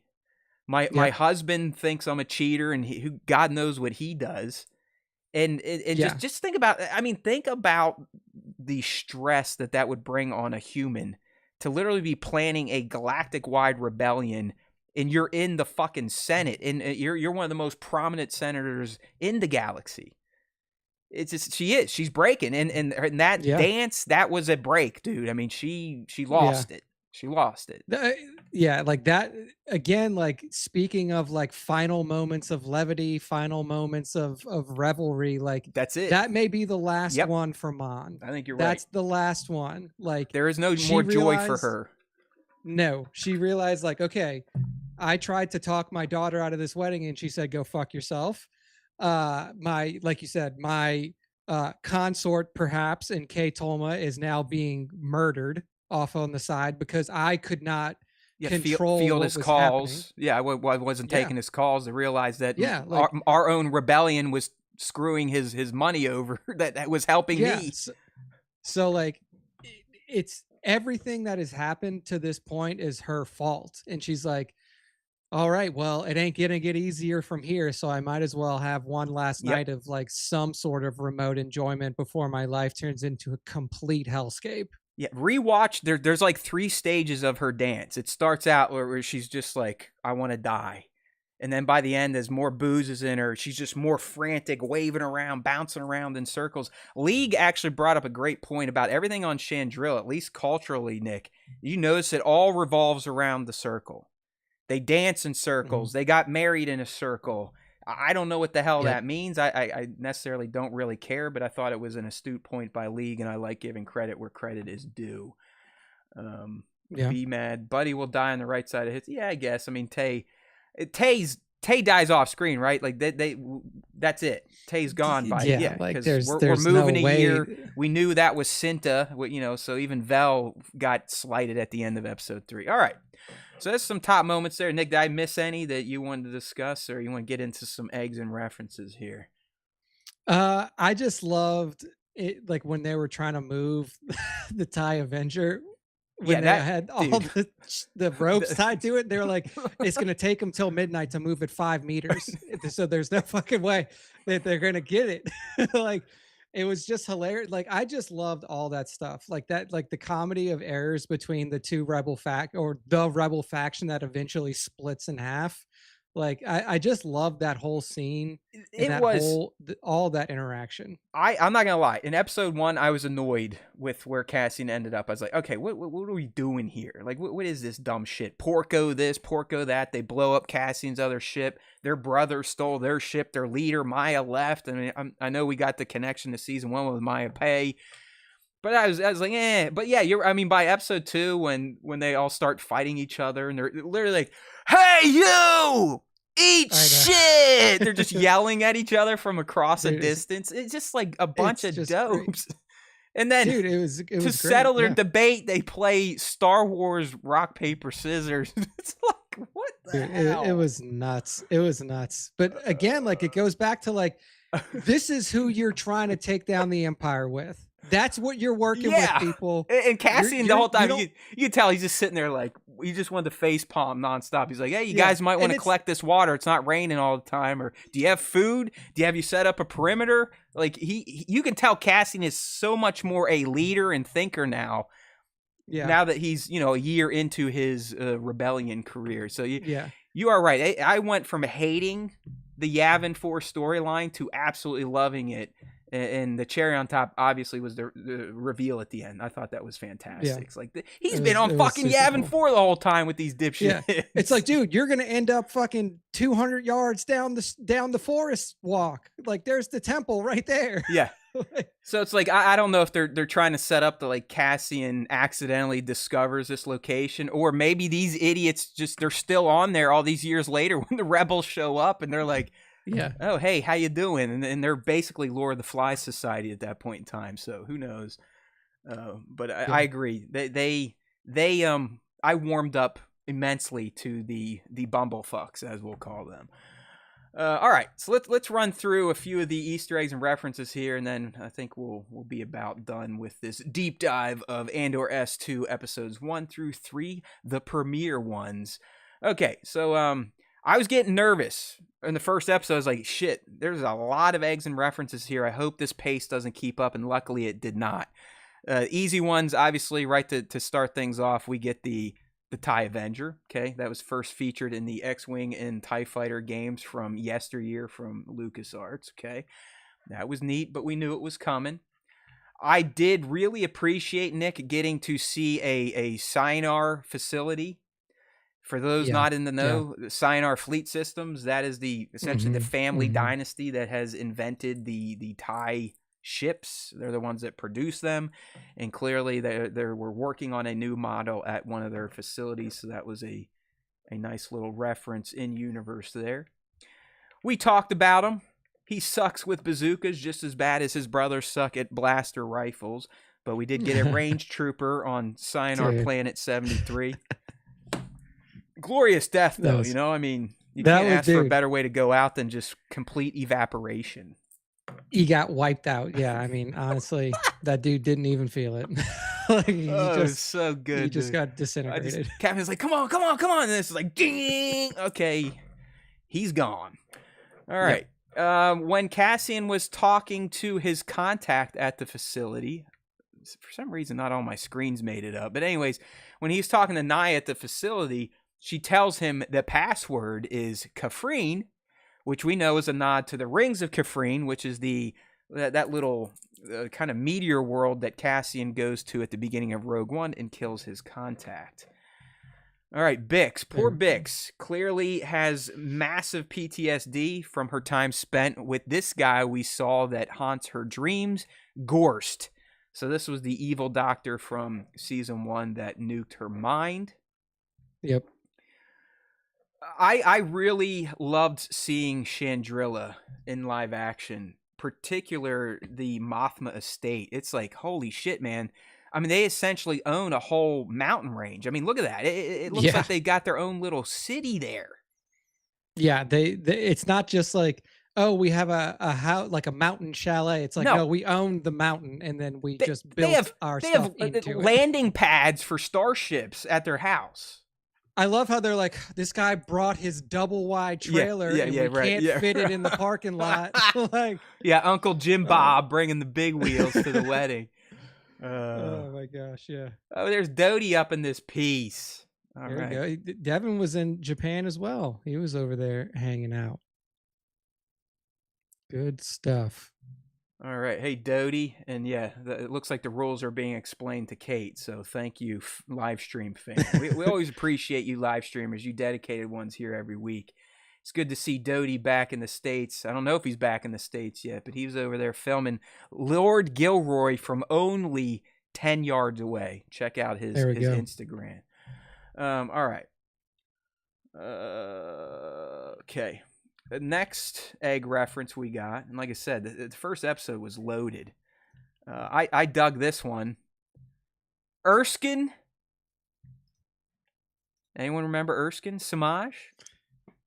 He's from Rebels. He is the character he is here, but he is in Rebels. He is Mon Mothma's essentially secretary, whatever you want to call it. And he even in Rebels, it's explained that his parents, his mother's from Naboo, or Gorman, and his dad's Chandrilan. But no, Erskine Samaj first appeared in Rebels and now is getting his live action debut. That's a good call. I definitely didn't catch that at first. Nick, we already had one of our predictions paid off thanks to Krennic, right? We said we're probably not going to see the big 3, but we're going to get name drops or maybe a hologram if we're lucky. And sure enough, episode 1, Krennic dropping the Yularen Tarkin Emperor triumvirate during his meeting about the Gorman plan. So we got that out of the way, and Nick and I, again, are winners. And while we're talking about Krennic, he sat there and showed us a Gorman Taurus propaganda video. So there it is, Gorman in live action. We're seeing it. It's going to be setting up the massacre, which was a major event in the EU, which is surely going to upset people now that it is being canonized in live action. So get ready for the bitching. You know what? I'm just going to stay on Krennic because he was loaded with references. Nick, if you missed it, said it like 10, 20 minutes ago. But he literally drops unlimited power for the Emperor, which we know is Palpatine's favorite phrase. So that's his signature line. I know, signature line. You gotta love it. Another one, and I talked about her name briefly, but Cassian, once he kind of talks to that crab character a little bit, he starts to piece things together. And he's like, "You're the Maya Pai Brigade. Like I actually do shit for you, idiots." And the reason we know about her, if you remember in season 1 when Luthen goes to see Saul and Saul's complaining about how all the other faction leaders can't get their shit together, Maya Pai is in that diatribe. This, to me, was probably my favorite Luthen moment. I thought Luthen was low-key great in this episode, just seeing how nervous he was, but then he could flip the switch and become, the collector guy. But, Nick, you had to appreciate that he's doing intel gathering in the opening as his collector persona when he is talking to that candidate about steer guard troop movements. Yeah, he's like, where are they going? I thought like, that was... Could you be any more obvious? Like, what? But these rich, pompous idiots, they're not... Oh, yeah. They don't care. I mean, these are like rich people that sign their kids up to like go to West Point just to say that they did it, or the Naval Academy. You know what I mean? They don't really have to serve. So, but the reason we're talking about this, Steer Guard is the location in Season 1 that we learned Cassian stole that Starpath unit from. So that's why it makes this list. I could not remember if this was featured in Season 1, so I grabbed it anyways. But when Clea returns to the shop, not only do we get a return of Padme's headpiece, but we also got what looks to be Plo Koon's mask. And like I said, I can't remember if it was there in Season 1. It might have been. Don't shoot me. I was just covering my bases. Okay, another egg we got. And this is still all coming from the first... no.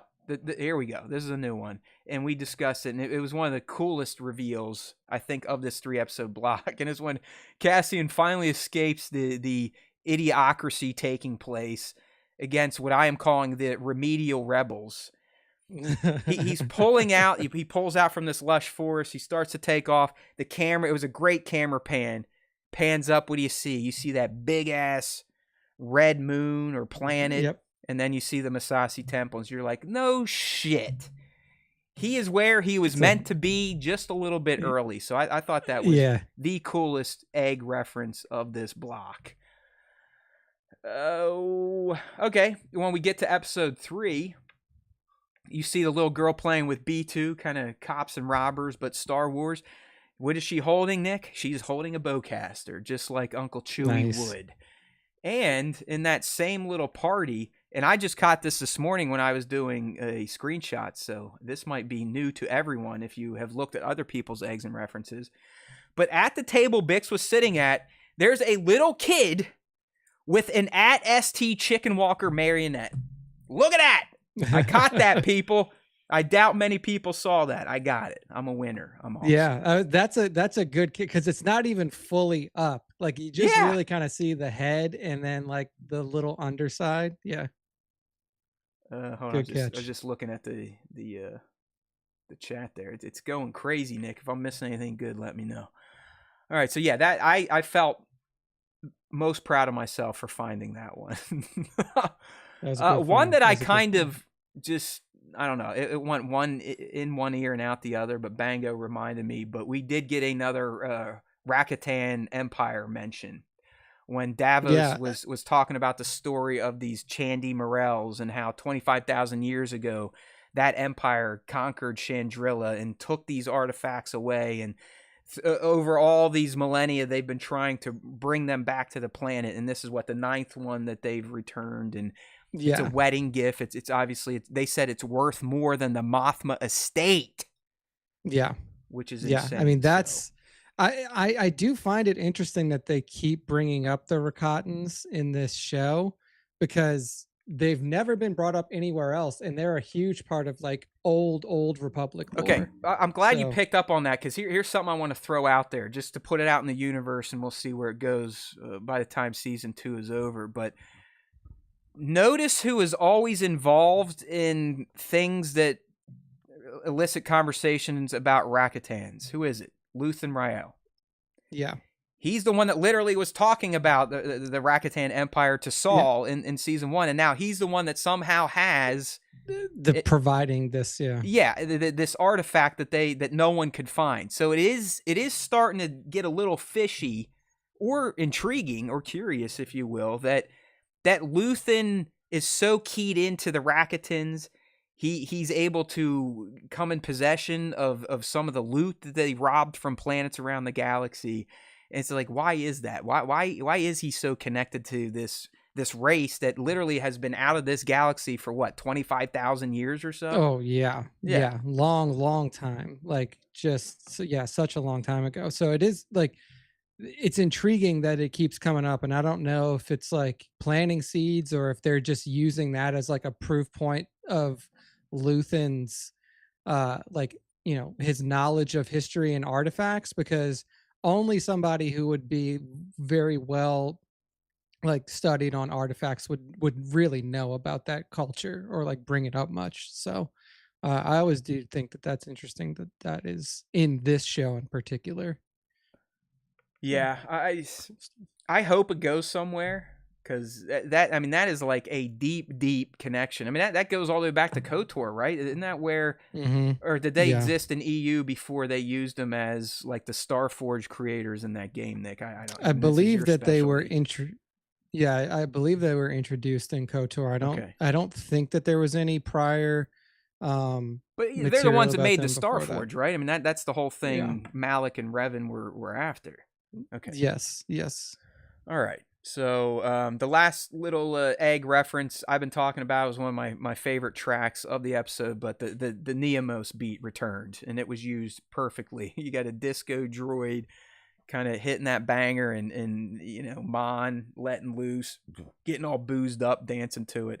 It's one of my favorite Star Wars themes in general. I think it's fantastic. So I'm glad they brought it back with a few tweaks here or there. All right. Yeah. Always fun. So that kind of gets us through our main breakdown here, Nick. I'm going to do a quick scan of my notes just to make sure that I was kind of hoping Porco stayed alive, because I was like, could this be just a nickname for Porkins? It was not. That's what I thought at first, dude. Okay, good. I was like, there's no fucking way that they're bringing Porkins back. Okay, I was like, am I crazy for thinking this? But Porco! I was like, could this be Porkins' nickname? Because that would be freaking great. But no, we learned Porco was killed by the remedial rebels. So definitely not our man. Porkins, we talked about how Palpatine and Krennic are calling the Death Star the energy initiative for the Empire. I love that. Calcite, I believe, is that a new mineral in Star Wars? Or did Gilroy cook this one up? It might be. I don't know it from any other material. This is why I'm glad I don't have a lot of EU nonsense in my brain, because I don't necessarily know why the Gorman Massacre happened in the EU. I don't know if it was the Empire robbing resources and there was public unrest. Who knows? But it was interesting. If this is new, I like the angle, because it's very Empire. I mean, and it's very this series, because what planet did we see Cassian on when he was still Cassa? It was a planet that was literally strip mined by the Empire and left to waste. So it kind of makes sense for what the Empire is. Oh, Brasso, you know, he got himself a woman, Talia. That was nice to see. Nick, I had this question. Is Dedra getting a gift in Gorman like Partagaz says, or is it ultimately helping the rebellion by taking her away from Axis? What do you think? I think that's what he meant. He because essentially what he told her was like, look, you've run this Axis thing for 2 years now with absolutely fucking nothing, and people are really getting tired of your shit. Okay, so like this is like a lifeline to redeem herself. Okay. Yeah, it's all like more like, not necessarily like, he's like, this is a demotion for sure, like you're being demoted, but this is also a gift in terms of like, if you can make this happen, then you will get back into the good graces of the Imperials. So this is not necessarily a good thing. This is kind of a dumb one and not important. How did Clea get home? Remember, she didn't have a ride. She said, oh, I know someone. Like, it's not overly important to the narrative, but it's like, how do you get out of there, dude? If you want me to, I'll throw out one nitpicky thing, and it's so nitpicky, because I don't even know if it's technically still canon, but it was previously canon that TIEs could not fly in atmosphere because they don't have shields, and it would shear their wings off. I think that's the difference with the Avenger. I think it was meant to. It also had a hyperdrive. It was getting chased by those other TIEs. You remember, like when he took off, I guess. And then the other. Oh, dude. Well, so they broke this canon back in season 1, because didn't TIEs do flyover on Aldhani? I think it might have, but yeah, it's super nitpicky because anytime that you see ties in like OT stuff, they never take off from ground. They always drop out of the ships, like the capital ships, because they didn't have a mechanism to take off from ground on their own. So that and like they would shear their wings off in atmosphere because it's too dense and they don't have Well, shields. there's Tony for That's you. super nitpicky, but whatever. There's Tony. He doesn't care about those nitpicks, Nick. He doesn't care. He's like whatever, Fucking dude. He's Tony. like whatever, dude. All right. Like I said, Clay getting home not that important. It's important she Yeah. made it and learned that Cassian is still always going to default to taking care of his family first, and I think that's going to be a point maybe in 4, 5, 6. Luthen's going to be like, dude, I get it, but we need you to start thinking like a rebel leader and not always going after your heart. This was just a kind of and I want your take on this, but I wrote down Chandrillans are pompous fucks, but I kind of really dig their dedication to cultural rituals and traditions. You know what I mean? Like, I honestly thought Perrin's speech was pretty great. I love the wedding dance and all the traditions of climbing the mountains and all the, it's very Japanese samurai-ish type of culture, right? In terms of their dress, with their hair, the men, they all wear robes or kimonos. And it was very, it like the dress for sure was very reminiscent of but they're like Asian the Beverly Hills of the galaxy. You know what I mean? Yeah. It's like, these are the people who like know that they are the elite of the elite and they act like it. And like, they don't like what I really wish that they would have shown, but it just would have been to further prove that point, is like really show them being like talking down to like a servant that was at the wedding or something like that, or like really show like that level of arrogance and pompousness. But yeah, I mean, they like, for like, Perrin is like the definition of that. Like, but he did give a great speech at his daughter's wedding, which, I mean, what more can you ask for? You gotta love it. I mean, this guy, I think it was kind of subtle jabs at his wife. It's like, hey, sometimes in life you do got to have some fun. Let's bring out the gaiety, the joy. It's like, hey, he's my type of guy. It's like, let's just have fun all the time and pretend nothing horrific is happening every single day of our lives. I kind of have to do it now just to stay on the straight and narrow, so I'm not sitting here every Wednesday like, has the planet blown up yet, please? All right. Interesting how Perrin called Tay weak. He was right in that regard. I've heard from Tony himself, I think, that Perrin may have some form of redemption this season. Interesting. He may surprise us, Nick. He may surprise us. Because it's odd to think like a point I made about Mon Mothma. Think about her culture is the antithesis of the rebellion. Like Chandrillans probably love the Empire because it allows them to just be rich, lazy, do what they want. They're probably benefiting from a lot of the horrific stuff the Empire is doing. Dalvas Skaldin is definitely in line with Imperials. He had some at the wedding there, so that poor lady. Yeah, just like even her own people. She's not even in line with how they think because they're benefiting from the Empire while she's going like, listen, this isn't how life should be. Yeah, I think for Perrin was never like, or isn't like an evil dude. Like, Perrin's not like, no, he's chill. I fucking love the Empire. He's just like a rich asshole who just doesn't realize that there's more going on. It's called the oligarchy. I mean, it's in real life, that's what we would call Chandrillans, oligarchs. Yeah, like he's one of the guys that's like, like a new don't affect me. I'm rich, bitch. Like, I don't care. Like, whatever. But he clearly, like, even though they had that little barb exchange between each other, like saying, like, oh, he's your boyfriend or whatever, right? Like, cares about her in some way, right? Yeah, he still has feelings for her, and I feel like when it really, if he is going to have some sort of redemption moment to it, it's got to be around when Mon really starts to deteriorate and like and maybe, I mean, eventually she's gonna have nobody left to turn to. Like there's just like there's gonna she can't have open conversations about this with anybody. So eventually she's just gonna be like the only person I can talk to is my husband and hope he doesn't fucking turn on me. So maybe when he starts to see her truly starting to deteriorate is when he shows interest in what's actually going on.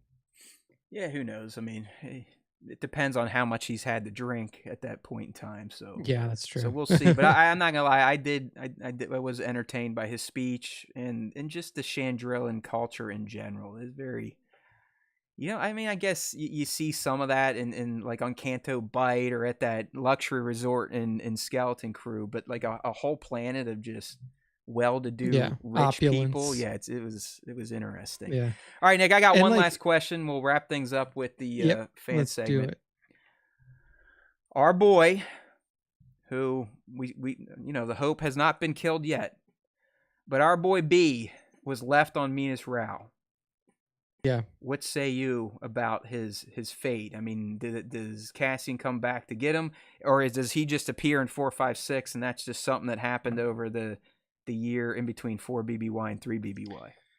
Yeah, I mean, he's got to come back Yeah, at I some mean, point. has to So, in some capacity, right? yeah. Like this is not the end of B2. If it is, I think it's a tragic misstep by our Lord and Savior Yeah. Tony Gilroy.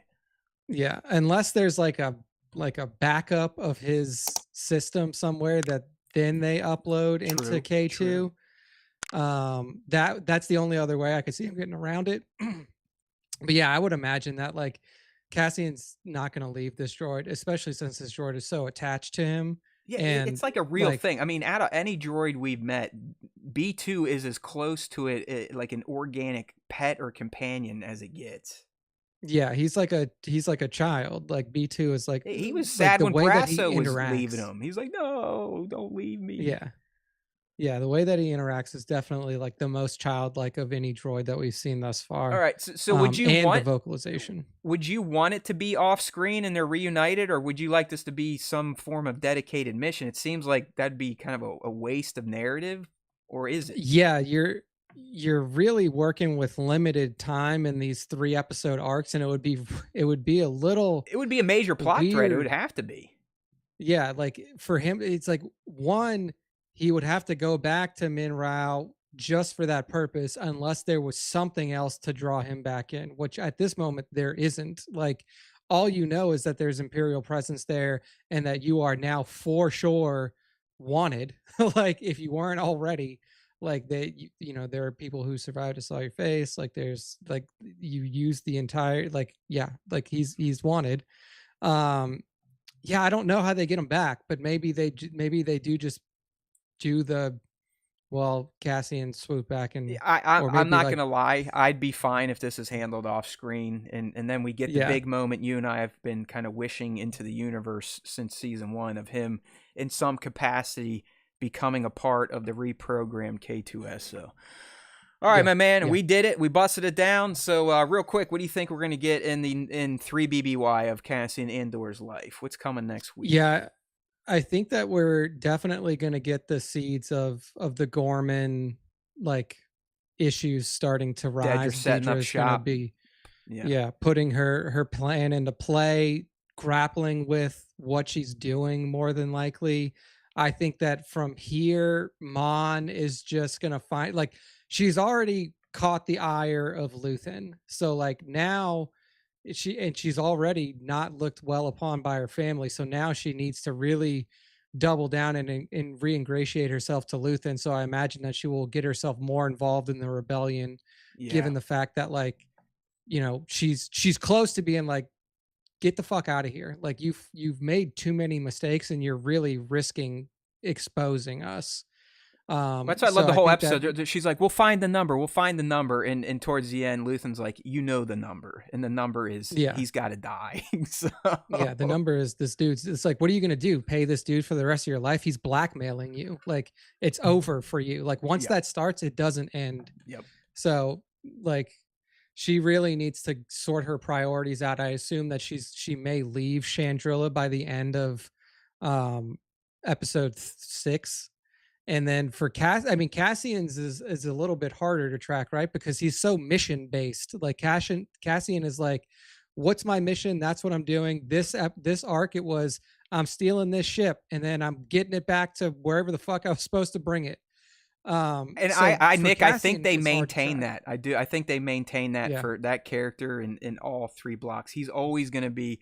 There's one clearly Bix joins him, and it looks like they're on Coruscant. That could potentially be this 456. But I agree with you. I think for the most part, Cassian is always going to be his own thread on some form of mission.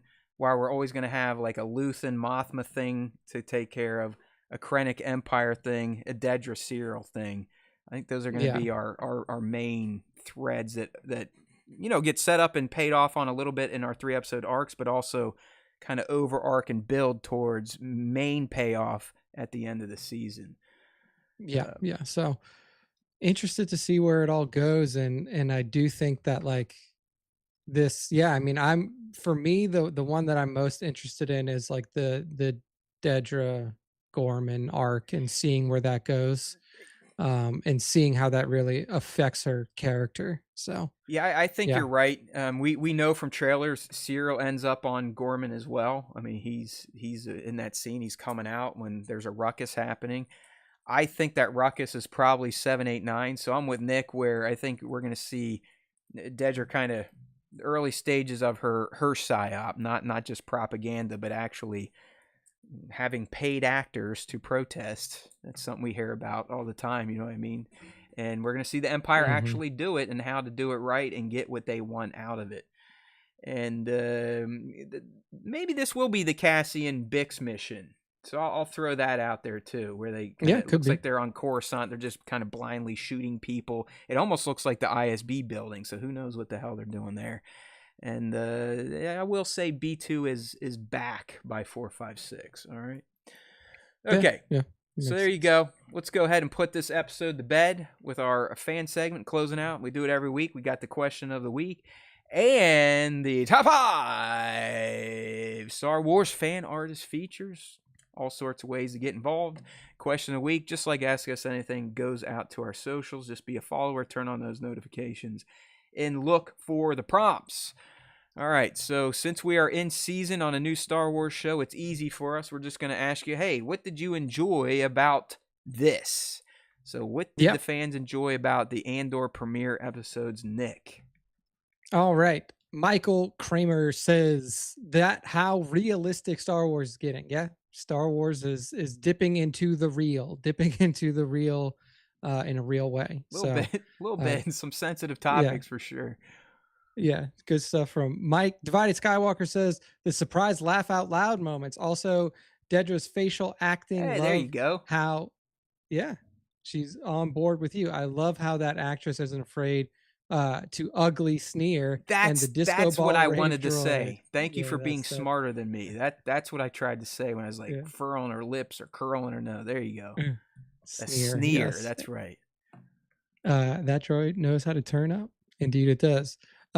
Phil says the Plo Koon mask Easter egg was pretty cool. My favorite part though is just how palpable the tension in each scene is. Great start to the season. Yeah, there's a lot of tension, especially in that 3rd episode. It was just filled with tension. Catosaurus Rex says I was getting sleepy after the 2nd episode, but the reveal that they were on Yavin 4 got me hyped to watch episode 3. I also love the narrative of Bix, Willman, and Brasso as refugees on Mineral. It hit. League says, League of Extraordinary Sixers, the opening sequence with the tie, number 1. Number 2, Deidre Miro taking control of meeting the in-laws. Number 3, Chandrilla, the subtlety of all the action happens in a circular motion. Even the way characters move around each other is in a circle. Good stuff there. And then Bat 2797 Studio says all of it was great to see where the gang was at and what they were doing. The tie theft was fun, the tension, the story, the mystique. Glad to be back in a galaxy far, far away. Only 4 years BBY. Let's fucking go. Good stuff from everybody. At least Bat was able to read the 4 BBY. So thank you. Yeah, 4 BBY. I couldn't believe that. I was blue, just like, save me, please save me. Blue letters right in the beginning. Look for it again for the next arc, because I'm sure next week they're going to put it up. Well, based on what I saw on that planet, this is probably going to put episode 4, 5, 6 BBY. around 2 BBY. It's like, no, it's literally 3. It'll be 3. Thank you. Tell you right now. Thank you for clearing that up. Okay. Yeah. All right. So now we're moving on to top 5 Star Wars fan artist features of the week. To get involved with this, make sure to follow us at StarWarsTime.show on Instagram and tag us at StarWarsTime.show on all of your Star Wars Instagram posts. That's how you fall into the tagged section of our feed, and that's where I pulled the top 5 from. So for this week, Dank Ferrick Toys gave us a treat. It is our favorite scene from Rots. I know, he's giving us the. I think this is 3 in a row for you and Dank, but I understood why you picked this one up, because look, he even puts the quote in. It's fantastic. I know, dude. It's great. I mean, he's tuned in. He knows how many times we've made fun of this scene, and it is the scene where Obi and Anakin get caught in some ray shields while they're walking through the ship.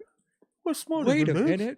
We're smarter than this. And it was just the most. So you see the ray shields, you see the B2, you see the B1s, you see the boys caught in the ray shield. I mean, honestly, were there better shots that Dank put out this week? Yeah. But I picked this one because it felt like he aimed this at us. I knew it. I swear to God, at one point in time, wasn't the cut like, we're Jedi, we're smarter than this?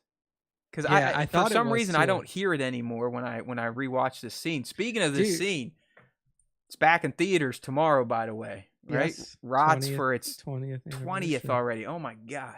Wild. I'm half tempted to go, even though it's not my favorite Star Wars movie and possibly my least favorite prequel. Just to go, just to get back in the theater and watch Star Wars. Listen, man, again. It's always an event to see Star Wars on a big screen with the sound blare and Dolby Atmos.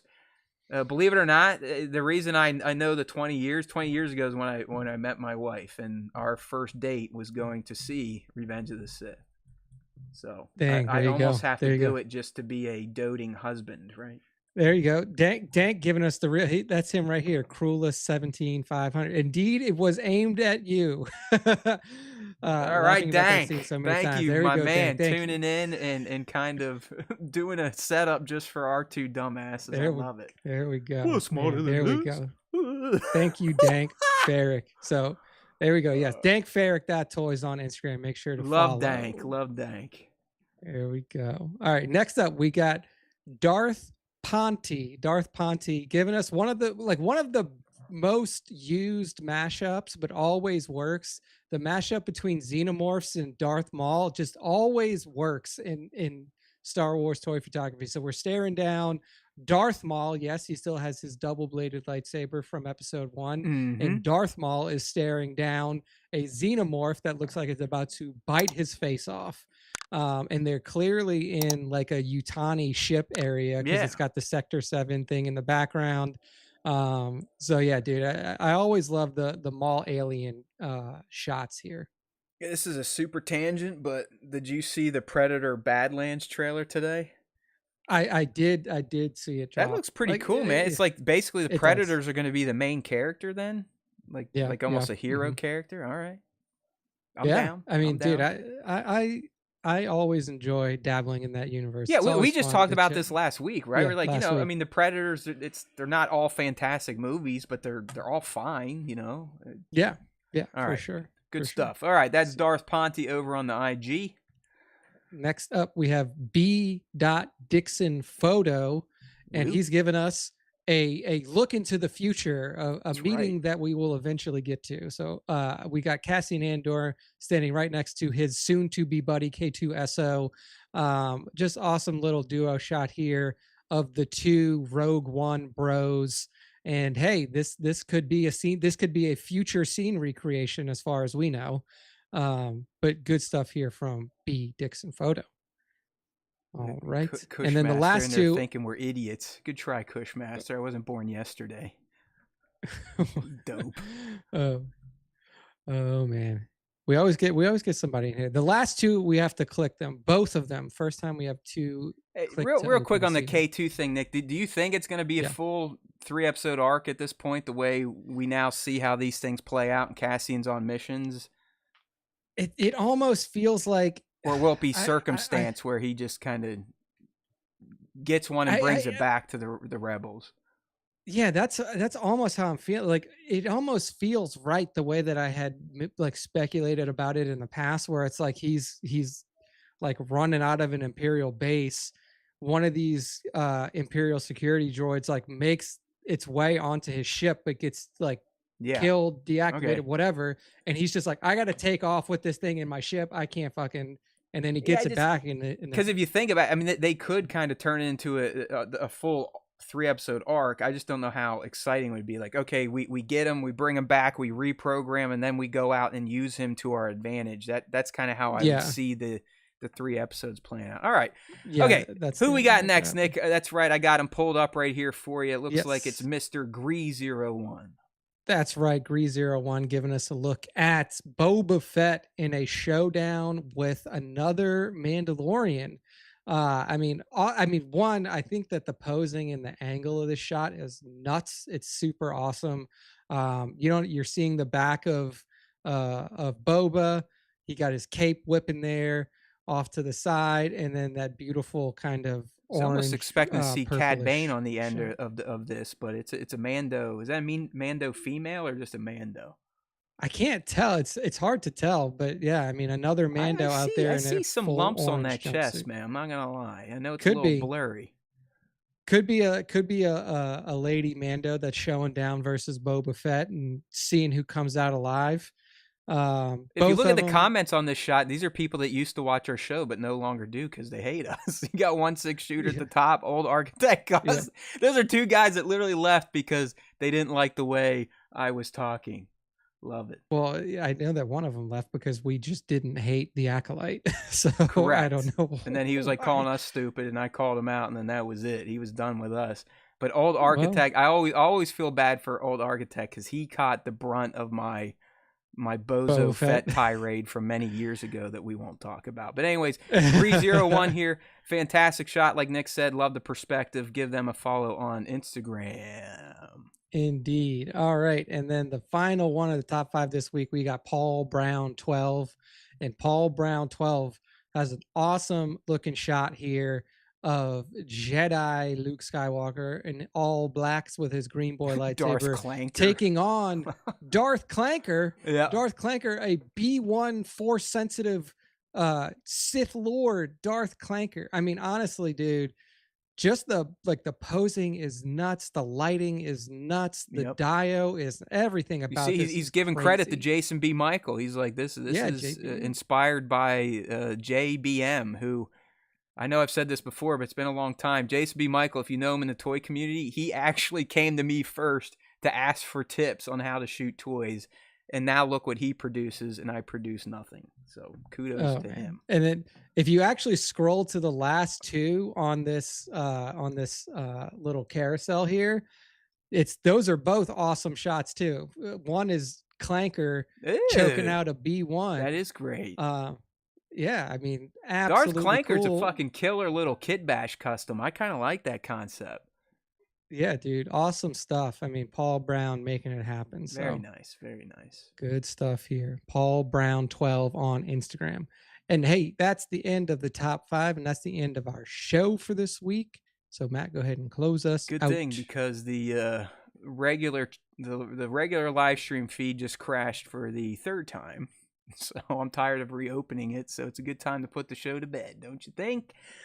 All right, my friends, it was always a blast talking Star Wars with those that can make the live stream. If you ever want to consider becoming a live stream audience member, we do it Wednesdays, 5:30 p. Eastern, as close as we can get.